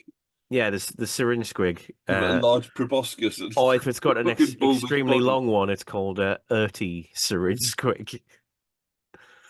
But yeah, you don't see this. You don't see. Well, you see them occasionally. If you know where to look, you can find them every now and then.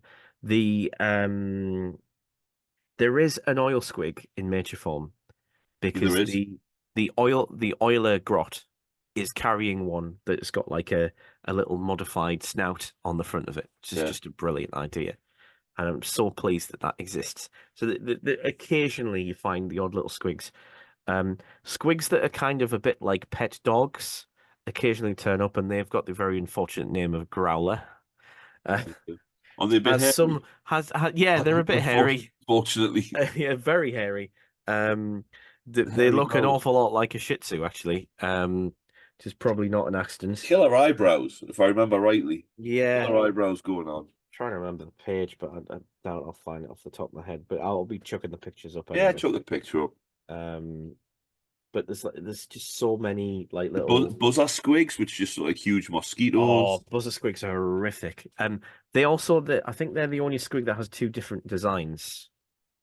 Because there's one that's like honestly looks like a badnik from a Sonic game, very comedic sort of metal jaw-like jaw, and then you've got the one that's more like a horrific fuck off needle.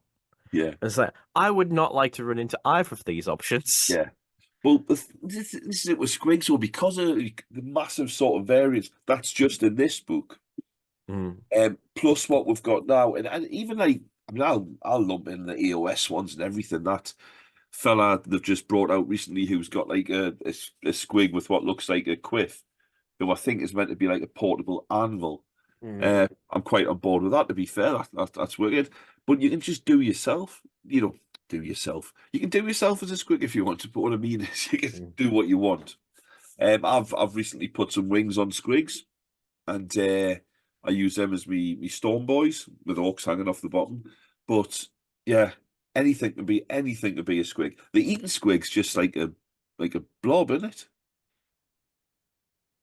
it? That'll find looks the like drops. it looks like a slice of meatloaf that isn't very happy about looking like a slice Yeah, of yeah, it's got a meatloaf. sad face. Yeah. Just there Mm, beaten. Brilliant. yeah. Well, yeah, but I mean, almost basically any squig's an eating squig. Like an orcs can eat basically Yeah, anything. some of them it's more of a But challenge, you want you it. can definitely tell that some squigs have developed a use, which means that orcs will quite like them. We talked about the face eater squig, and I think that's also the Nasher. I think it's the same one. I think just different names. But the face eater squig, it's most frequently used in bars as kind of like a little ritual tournament where an orc tries to out eat a face eater squig Yeah, and will sometimes win and will sometimes lose. Um, and orcs bet on this because they think it's funny, and they think it's funny whichever result happens. Orcs, I must be said, orcs are quite fond of squigs that are unpleasant. Um, and there's a wide variety of them. yeah, Um, there's also a particular kind. A lot of these squigs are unpleasant, especially for grots, because orcs are quite keen to make use of these, but they will send grots to deal with it, yeah, which means yeah. the grots have a very awful and often lethal job. Um, there is a particular type of quite vicious squig that is fully hairy that looks an awful lot like I can't remember what they're called off the top of my head, but like little balls of horrificness that had a Critters. critters. Yes, the horror series. Yeah, they Yeah. look like critters. That's the ones And with the eyebrows I mentioned before. They got lovely eyebrows. Top eyebrow game. yeah, they're called. Are they what are they Are called? they not the growler squigs? No, no, no. These are different ones. I can't remember what they're called They're off in the top of my here. head. I think they're called flesh eater squigs. I think something like that. But Definitely in here. but Definitely. they're prized by orcs because their teeth are quite large. I mean, there's the growler. That's not the one I'm on about. But there's the growler. Ah, Bollocks. oh, It's my that's Warboss the one I doing was some good thinking work. of. Yeah, that's got the top eyebrows. Yeah. The that's not the one that I was thinking of. That's not the one with the that looks like a critter. Yeah, no, no, there's a different I one. think that does look a bit like a critter. It does look a bit like a critter, but the one that I'm thinking of looks much more like a critter.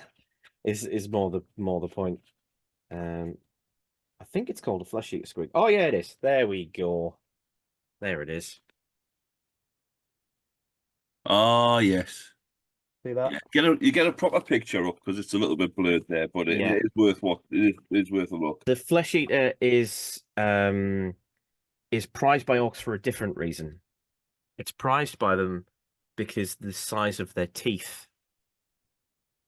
Their teeth are very much like orc teeth, Yeah, which means if you pull them out of that squig, you've got infinite orc money without having to fight another orc for it.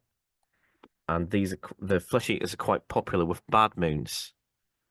And I think cheaty. this squig is the basis of bad moons growing teeth quicker, is because they use the flesh eaters to sneakily get more teeth. And the orcs other orcs were trying to figure out how have they got so much teeth to buy things with? Their teeth must be growing quicker. And because that became a very popularly held view, and that an awful lot of orcs started prescribing to that idea and thinking, yeah, that probably is true. They probably do grow quicker.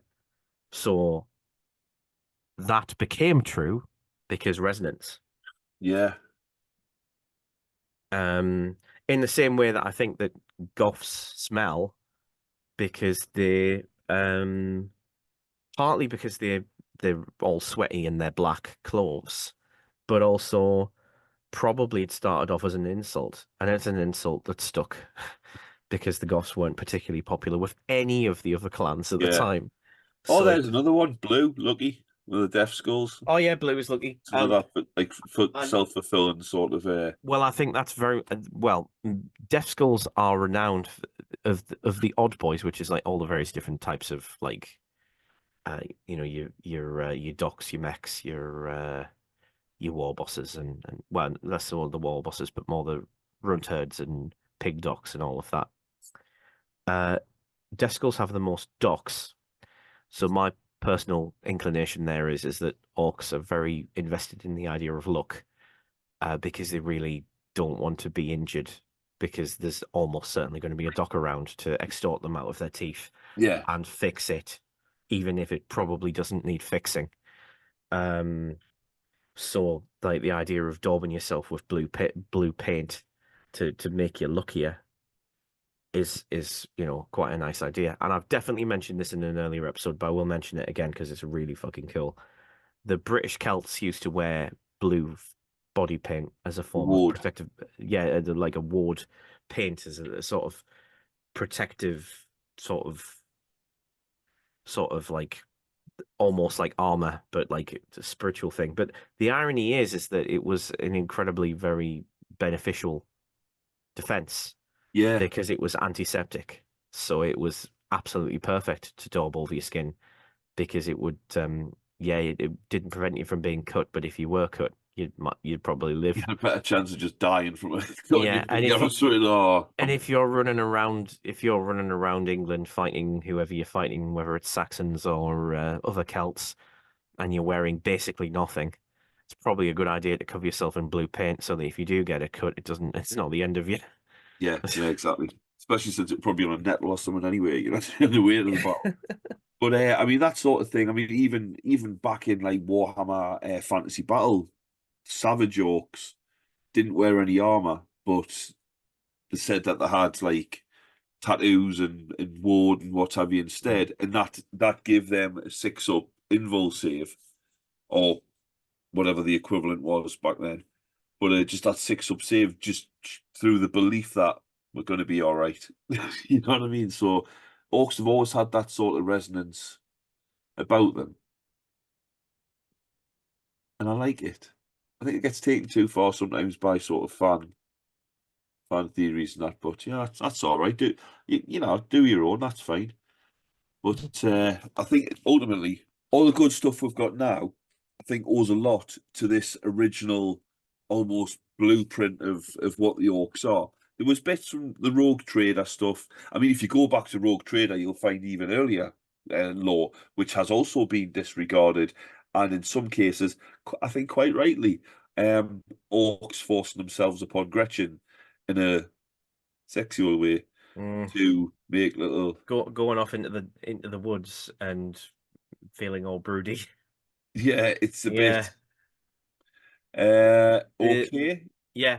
So this is probably a good transition then to talk about some of the things that have changed. And then we can talk about some of the things that very much haven't.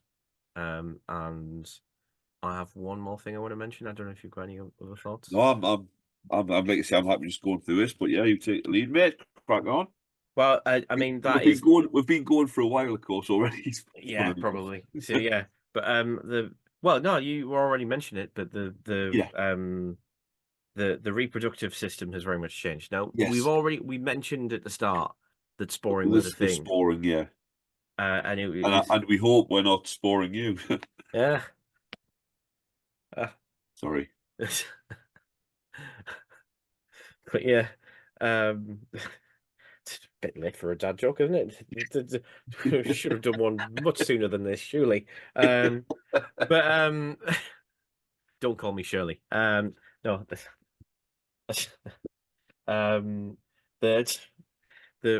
Fuck. But yeah, it mentions like the gremlins, it used as an explanation for gremlins. The legend of gremlins is snotlings have spawned in technology and brought things down. Right, got you. Yeah, so the idea is the spores get everywhere and they produce the smallest forms of life, which is typically the snotlings, occasionally the squigs. Yeah. And all they really did is they extrapolated that later on to include the whole thing. Now, I personally think that still works with the Orks because there's a sort of playful, sort of twee folklore to it, almost kind of implying that the Orks don't actually know how they reproduce. And this whole idea of them wandering off into the forest is just what they think happens. Yeah. When in reality it probably isn't.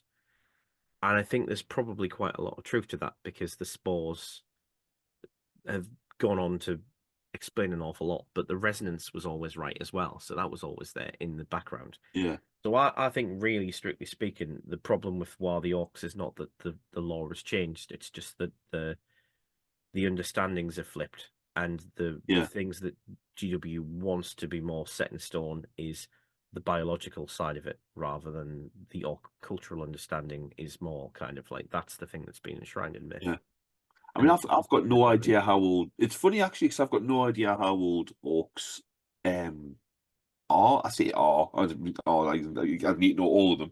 But I mean, like, or live to. I mean, obviously we know humans because we can get a grasp on that, and we know that Space Marines live longer. I'm pretty much almost. Are they immortal? If they didn't all get shot and eventually die, we'll live for hundreds of years, certainly, and some of them thousands of years if they've been in the war and what have you. We know Eldar live for centuries, and we know Stunties live the same, and you get an idea of most races. I mean, even from like the fantasy stuff, you get an idea like halflings, so maybe ratlings and what have you. But orcs, we don't know. I know they've reached full maturity very quickly. It's depressing actually because orcs go both ways. So, in Waaargh the Orks, it's very heavily implied that they can live very long periods of time. Yeah, because you think they don't like to. Gasco must have been around for a good while. Yeah. A good crack. And then you get the ones that it says like the longer they live or the more fighting they do, which generally goes hand in hand, the bigger and sort of tougher they get. So you think, right, okay, that explains Gaz is massive, even, as he goes on, and he's been here and he's been there and he's been all over the shop, so he must be a canny age. So when you see an old orc, and this might be going back a few editions even to Waaargh the Orks, but there was an old, I don't know what's called, Ork, the old pan in mine. What was he called, man? The orc who had the little backpack and you had the the prospector. The prospector. That's what I was looking for. The old prospector looked like an old orc. The new Zodgrod model, I know you're not a fan, but he's an old orc. So how do you get an old wizened orc? Do they just get really fucking old? Or are they just like not fighting as much? And how old the orcs live? Do we know? Is there an average age for an orc? I feel like an average boy must be about 5 or 6 year old. Yeah, well, the idea is that orcs are basically ready to go from the second that they're born. So, like, I think the average, the only time an age has been mentioned is that there was a thing of like the orc lifespan was 30 years, and that was in the Gorka Morka other book. Right. I've had a lot of issues with this number. And I've had a couple of tussles with people online with quoting this statistic, and I've encountered one person in particular was using it as his principal argument because he didn't like the idea of orcs growing indefinitely and getting bigger and bigger and bigger, and I didn't really care, and I thought it was perfectly feasible and possible, and certainly GW thinks that too because, well, they've taken it to some ridiculous extents, particularly in the Ork novels. Sorry, I say the Ork novels, but in Black Library novels, there's quite a lot of ludicrously huge orcs. Yeah. So basically, I feel, oh right, okay, I was right, I knew that. But the idea of the 30-year lifespan has been sort of hit on, and I think it might be true, but I think it's basically an average of the amount of years an orc's likely to live before he's violently killed. Because to my mind, an orc can live very generous. I think your average orc is probably going to live 5 years tops. Yeah. But the thing is like it's like that's the thing though about orcs is that we know what the boys are like. The boys are not particularly ambitious, not particularly imaginative, and they live to fight, and they die. But that doesn't describe any orc of note of the multitudes of orc of notes that we have in all the various books that all have a different thing. So I kind of like that they don't touch on this because it's that kind of thing of like it's just infinite orc potential all over again. It's like that's the thing about orcs. It's the reason why even our hard lines can't really be hard lines because it doesn't make any sense. it's like this is I mean, I don't know if this is the best time to talk about it, but just to gloss over it quickly, you can argue for days over what the difference between Evil Sons and Cult of Speed is. And you could probably do the same these days with Feral Orcs and Beast Snaggers and various other things. And it's like the only real line that you can get other than going, well, maybe these guys like this and maybe these guys like that. And even then it's kind of a grey line. And some people don't like that, but I do because Yeah. it's flexible. Not every single Beast Snagger needs to be a Snakebite. Not every Cult of Speed member needs to be an Evil Son. It's not necessary. It's not necessary at all. And the thing of what orcs are is that they're just this potential, and it just entirely depends on the environment and the conditions. So an orc might live on a planet that is going to destroy them, and they're not going to live very long, but doesn't matter. There's spores, there's more orcs where that came from. Or there might be a planet that's just perfect for the orcs, but it's not particularly violent, or there's something going on that means that certain orcs are just in a rife position to get older in ways that they otherwise wouldn't. I do think that knobs on the whole are probably significantly older orcs, and we do Yeah, get yeah. this little bit about how orc skin gets darker as they get older. Mhm. And while the orcs talks about there's a subset of mad boys called melancholics that are Yeah, depressed orcs. And what is a depressed orc? A depressed orc is an orc that isn't dead yet. They're typically depressed that they haven't died, that that they're old. They don't like being old because they want to have died alongside their mates. The irony is that that tends to breed quite a potent orc, because to live that long in an orc society is not easy to do. So they tend to be pretty bloody tough. And I've in stories that I've written, I've got like an unfeasibly old weird boy called Tough Lug who just can't die because he's just too tough. He just doesn't give a shit. to die. He keeps on getting saved, and he hangs around with mad boys, which is a sure sign that you're actually probably in the right place, because nobody's going to mess with you. Nobody's sane. And you know, I definitely think that orcs can live indefinitely, Yeah, provided something doesn't kill him.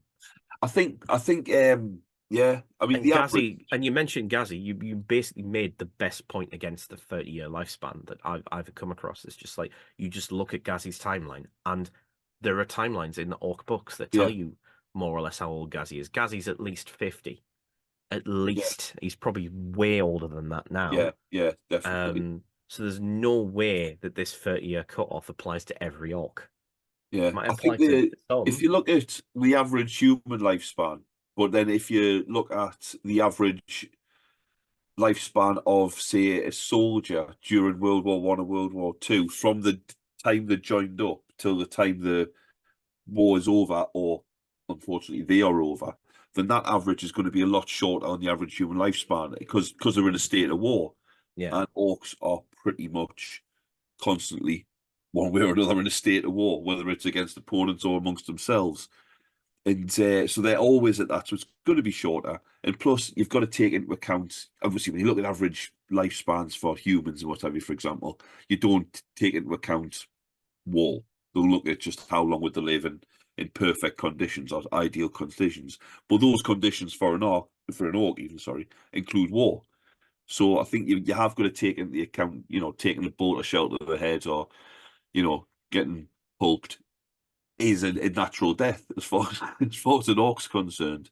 So I think, yeah, the average age for a boy, I think 5 or 6 years is about right. There will be ones older, there'll be ones shorter, and knobs, who are the very successful ones, yeah, they could be potentially several decades, if not pushing up even more.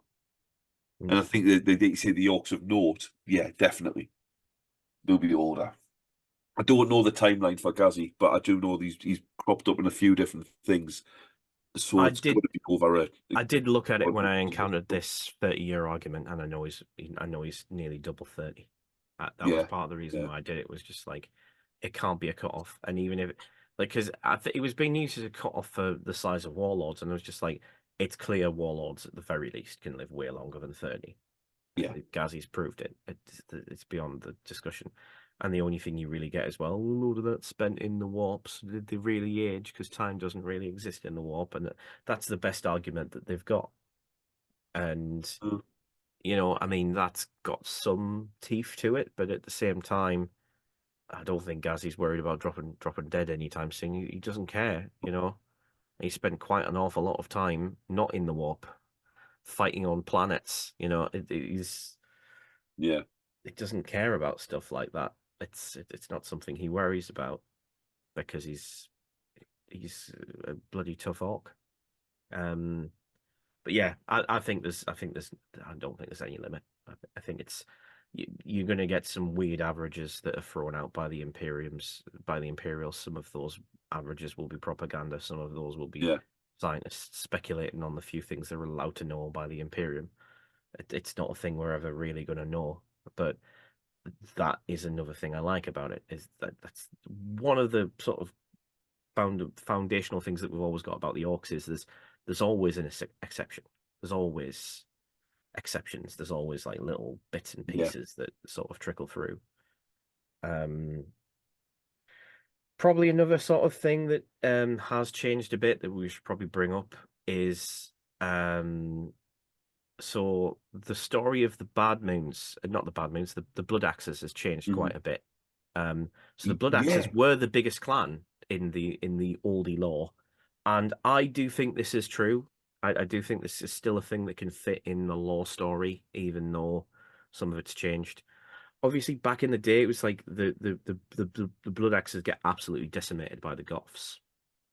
They get really, really like seriously annihilated in terms of their population. And when orcs sort of reproduced manually, that made an awful lot more sense. But since sporing, it makes less sense in a way. But at the same time, that could mean that the spores are not replacing orcs who are inclined towards that clan. So there's still a way that that could make sense in the modern lore that isn't much of a change. And I do think that there was a point at which the Blood Axes were top dog, and I think probably that was because that was the times that they were encountering the Imperium. And then at some point it's become they've grown to resent the Imperium more, I think is probably the way I would say that. Either it's a resentment or it's more of a they've encountered their resistance way more. And for a while I think it was imitation is the purest form of flattery. And I think the fact that the Imperium was successfully fighting back, I think the Orks at the time saw as a form of weakness. And I think the Goth ideology came out of a need to be more aggressive. Which again is kind of funny. It seems kind of accidentally apt given what we were talking about earlier, but it's like the humans brought the Grimdark with them, and as a result the Orks went, right, let's get serious. And you could easily make that jump from what the style in the Wily Orks to the current Orks now, and it would actually make sense, which I think does work. Yeah, they were just messing around, having some fun, and then it's a bit like a lot more serious humans, and took it on. Yeah, it's the Darkwing Duck. Let's get dangerous. It's just it's a reference for a very specific age demographic there. Yeah, I know what you're on about. Well, vaguely. But yeah, I thought there was more spore and stuff in here, but I think you're right. Yeah, it is in here we go. Isn't it? I think it's just in here we go. I don't recall encountering it. It has actually been a while since I've read it cover to cover. I was trying to get time set aside to read it cover to cover before we started, but I mean, even in this vague half recollection mindscape, I can still remember most of it because I've read it so many times. Yeah. Oh yeah, I absolutely wore it out back in the day. Like I say, it did fall to bits as well, unfortunately. But it's got so many good bits that we don't often get anymore. Like the Razza, for instance, which is like the Orc Fun Fair. Yeah. This is just white knuckle rides because orcs like going fast, which we know because of evil red ones go faster and stuff. But they love like the one of the favorite ones that they have is just like literally like a spinner, and it's just like a series of ropes with hooks, and they literally just hook it onto the neck, and then they just spin them around by the head, and just go faster and faster and faster. And orcs love it because it gives them such a high. they get like a ridiculous adrenaline rush out of going fast. It's just so funny. There's all sorts of like little things like that. It talks about the orc shouting choirs. It's like orc culture with a K. There's lots of stuff like that. Just talking about like they're using the squig pipes, which is like a type of instrument. That might be a picture that's appearing in front of you now. All sorts of stuff. That was another squig I thought of as well, a paint squig. Oh yeah, the paint squig. Which the thing I love about the paint squig is the paint is anal secretions. Do not smell orc painted things. Do not smell Do not it. lick your brushes. Do not lick those brushes. Although the brush is part of the squig, isn't it? It's its tail, yeah. Its tail's got the very brush conveniently forms a brush attachment. Fantastic, man. See what I mean though about the fact that it's kind of like a sort of like it's a sort of intelligent design kind of thing of just there's probably an awful lot of the Orc subconscious the game it went into the shape of squigs to a very large degree. Somebody's put it in. So bloody useful. At some point, yeah. There's too many. It's like parasite hunting squigs. Yeah. So if you find yourself with they're horrifying lice or leeches, it's just you release a couple of them and your clothes are run around and scran all the pests. Yeah. And then I believe you scran it. Yeah. That's crunch. Absolutely binging. Oh god. Yeah. Yeah. So I mean, is there anything else you wanted to cover from it? There were two things I wanted to mention. One of them's not going to take any time at all. But the other thing I wanted to mention is just I think I've mentioned this a few times, but I love bringing it up. There's a concept in here that you never hear outside of Wild the Orcs, and it's a thing called the household. And it was basically it's the family, it's orc family, because the idea is that you have one orc that would go off and sire a load of offspring, and they'd gather together in a household. They'd wear household iconography, and they'd live together in a sort of commune within the Orc society, and they'd fight as a household. So very often, a boy squad are all related, and this can still work. A matter of fact, it makes more sense now than it ever has, because sporing still comes from a donor, and there's a donor orc that those spores come from. Orcs emit an absolute metric crap ton of them, and a decent chunk of those will become offspring. And I think it's fairly likely that the orcs, a single orc will produce more than enough offspring to create a household from their own spores without any additional contributions from other orcs. And the other thing is that like because they emit spores, we know a bit about these from later books, but basically like going delving into the biology stuff is a lot of what the Third Ed era lore did. So we've got that information from that period. So like there's some biological information in Gorkamorka, there's some in the Third Ed Codex, which currently is largely just reusing some of the lore from the Gorkamorka book, but actually abridged, so there's less of it. But there's bits of it in there.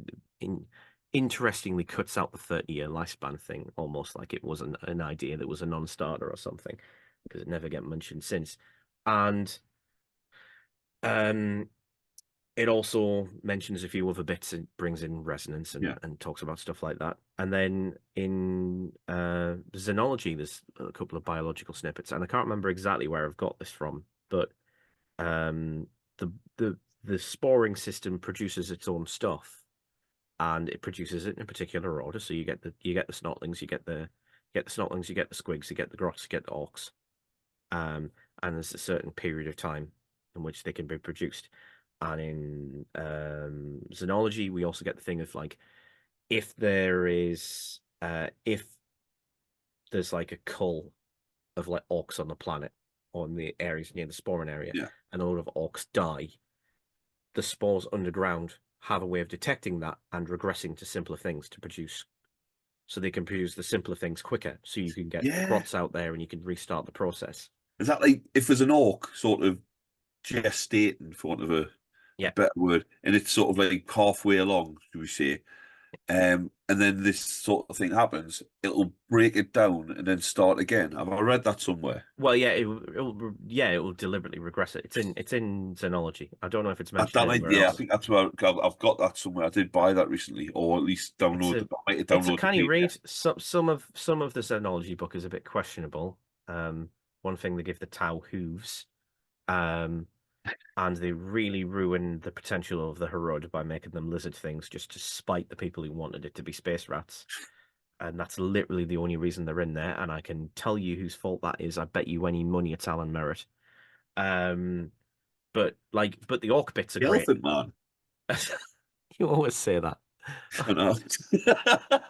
I've never watched it, so I don't really fully understand. I know roughly what it is, but I can't do anything else with that information No, other it's than go, just. hang on a minute, what? I think his name's actually John anyway, John Merrick. Oh, But right. it's just whenever you Oh, Alan Merritt.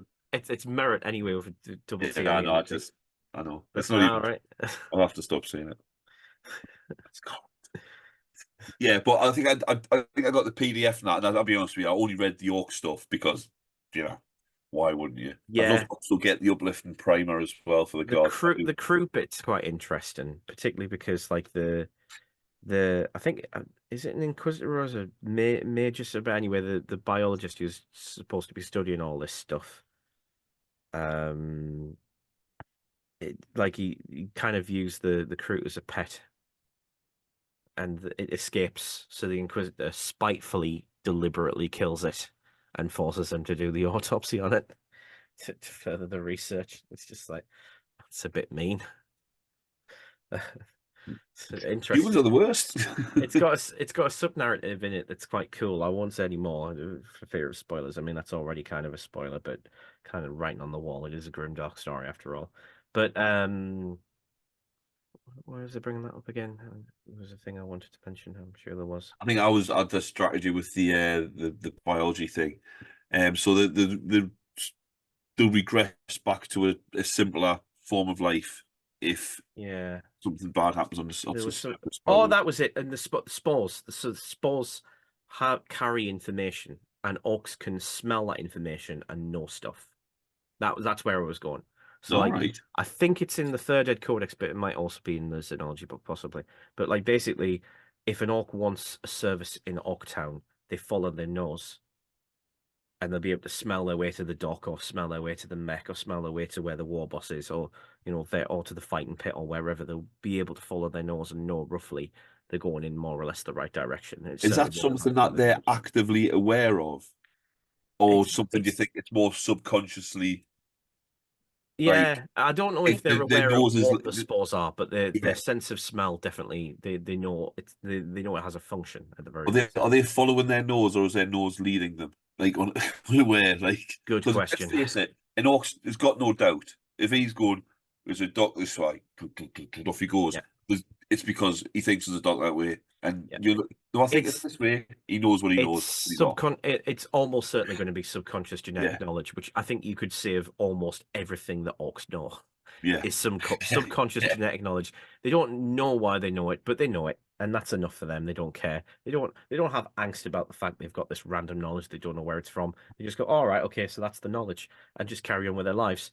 And That's uh, one of the best. I just sorry, that's one of the best quotes of in 40K. I love them all. I say quotes, it's like a little blurby bit. It is a quote from an Eldar.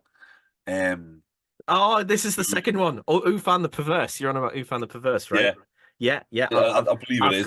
I've got the page open. We're ending with Right, that. that's So one of my favorites. That's one of my favorite bits. I think it sums up Orcs perfectly. it really, really does. But I just wanted to interject with that bit. But if you're going to mention that in a second, Well, no, we'll I just think it's so fucking satisfying that I was quite quietly build up to it, and that's exactly where your yeah, brain went. yeah, It was just like really good. yeah, So I guess we just go there, shall we? Should we yeah. just talk about Let's it? go out. Yeah, Yeah. So I think probably most people who know orcs have read this quote at least once. it's been around a while, and it does still get sort of like wheeled out. It's not going anywhere. I need to double check. I need to double check, which does unfortunately mean buying some new orc books, but I do need to double check, but I am somewhat confident that it has been in every single Orc Codex. Yeah, I read it Um, recently in a relatively recent ninth or so. Must be ninth or possibly eighth. I think it was ninth. And we're thinking, oh, I remember that. That's from way back when. Now and then, it's in Waaargh Orks. yeah. Oh yeah. Just making this, it's the perfect encapsulation of this point that I think me and Seth are both trying to make to you, is that the the very foundational ideas of the Orks, they come from the same source.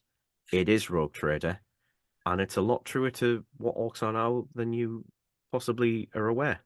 And a lot of this is really useful, and it shows you that like the handle of what Orks are was always there. We've always known what they are, and Mm. this is just a great quote. And I'll just let it speak for itself. So Orks are the pinnacle of creation. For them, the great struggle is won. They have evolved a society which knows no stress or angst. Who are we to judge them? We Eldar who have failed, or the humans on the road to ruin in their turn. And why?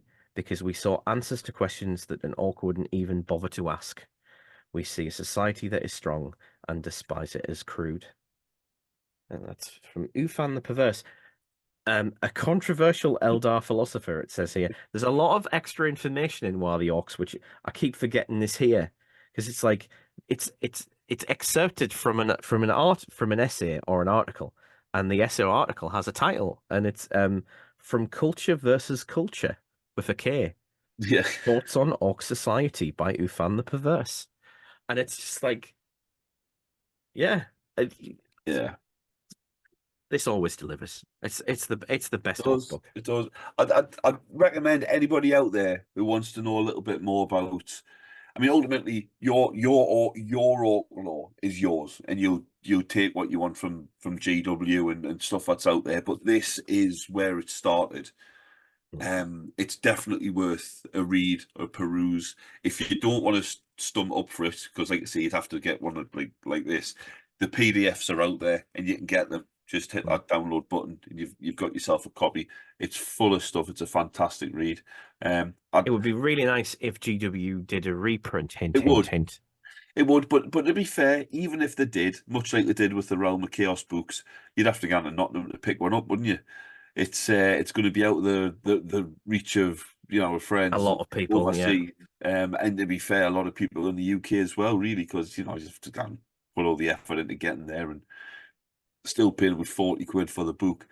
But yeah, Yeah, it's a they are a bit on the pricey it's a side, yeah. fitting legacy for Brian Ansell and Nigel Stillman as well. Of course, he's even credited first, but Brian did pass away recently, so that's why we decided to talk about it in this episode. Yeah, I did kind of want to do a thing. I mean, it's really, really hard. I thought I would start by looking on his Wikipedia page, and there's not a lot there.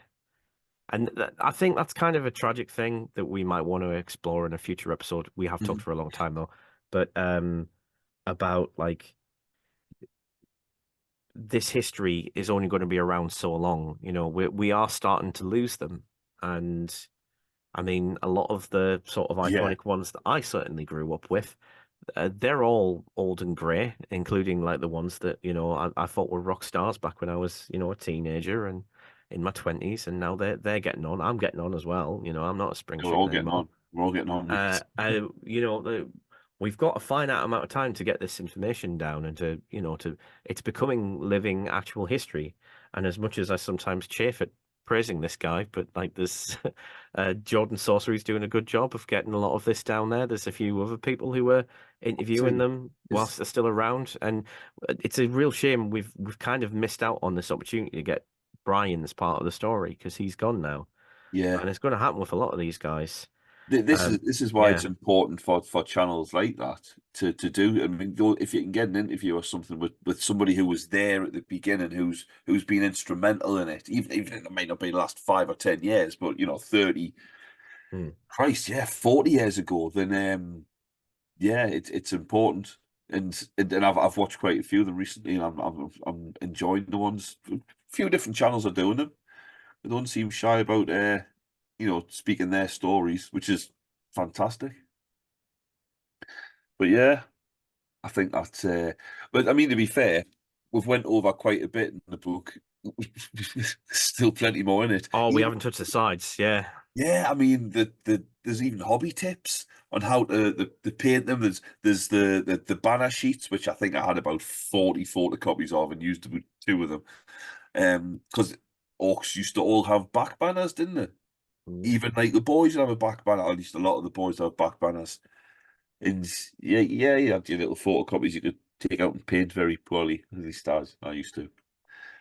Yeah, all the clan information and yeah, there's so much more in this. I can't stress enough how much I think every Orc player. Sorry, we're not actually Orcs. 'Cause I'm aware of that. I do know what's happening, but I think everybody should have access to a copy, either online or physical.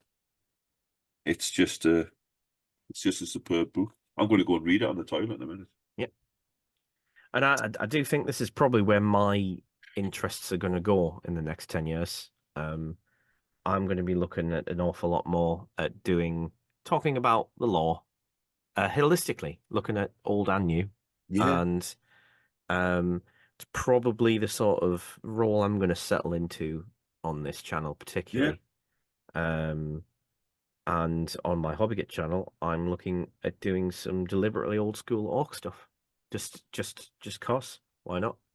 but why? There's still a lot of people out there who love the Old Hammer. I mean, you just have to search Old Hammer on something like Facebook, and you'll find countless groups either buying and selling it or just showing it off, like the usual stuff, painting it and modeling with it. There's a lot of character in those models. Yeah. The only Facebook groups I'm still in that have anything to do with the hobby are almost all exclusively either a game that is inspired by the old specialist games, one of the old specialist games, or one of the old editions. Like I'm on a third ed group and a second ed group, and it's just nice to see the cool minis. Well, this is it. There's something for everyone. And everybody should paint their bases goblin green again. I tell you what, I was a massive Goblin Green base person. I Me, was too. Flock? You want Flock? What are you? Royalty? I did put Flock on, as long as it was green Flock. But all the Orcs were Goblin Green as well. So it was like, I went through a lot of Goblin Green. I must have bought probably about 50 pots of that. Yeah. Yeah. Anyway, mate, I think we're done. We've people long enough, all right? Yeah, I know. I'm sitting around waiting for someone to end it, and I started it. Yeah, so it probably should be me. But yeah, we just keep talking. We've probably goes, hey, Alex, that's it. right. Yeah, thank you very much for watching. Yeah. Should we do a goodbyes? Yeah. Goodbye. Bye. Ta-da.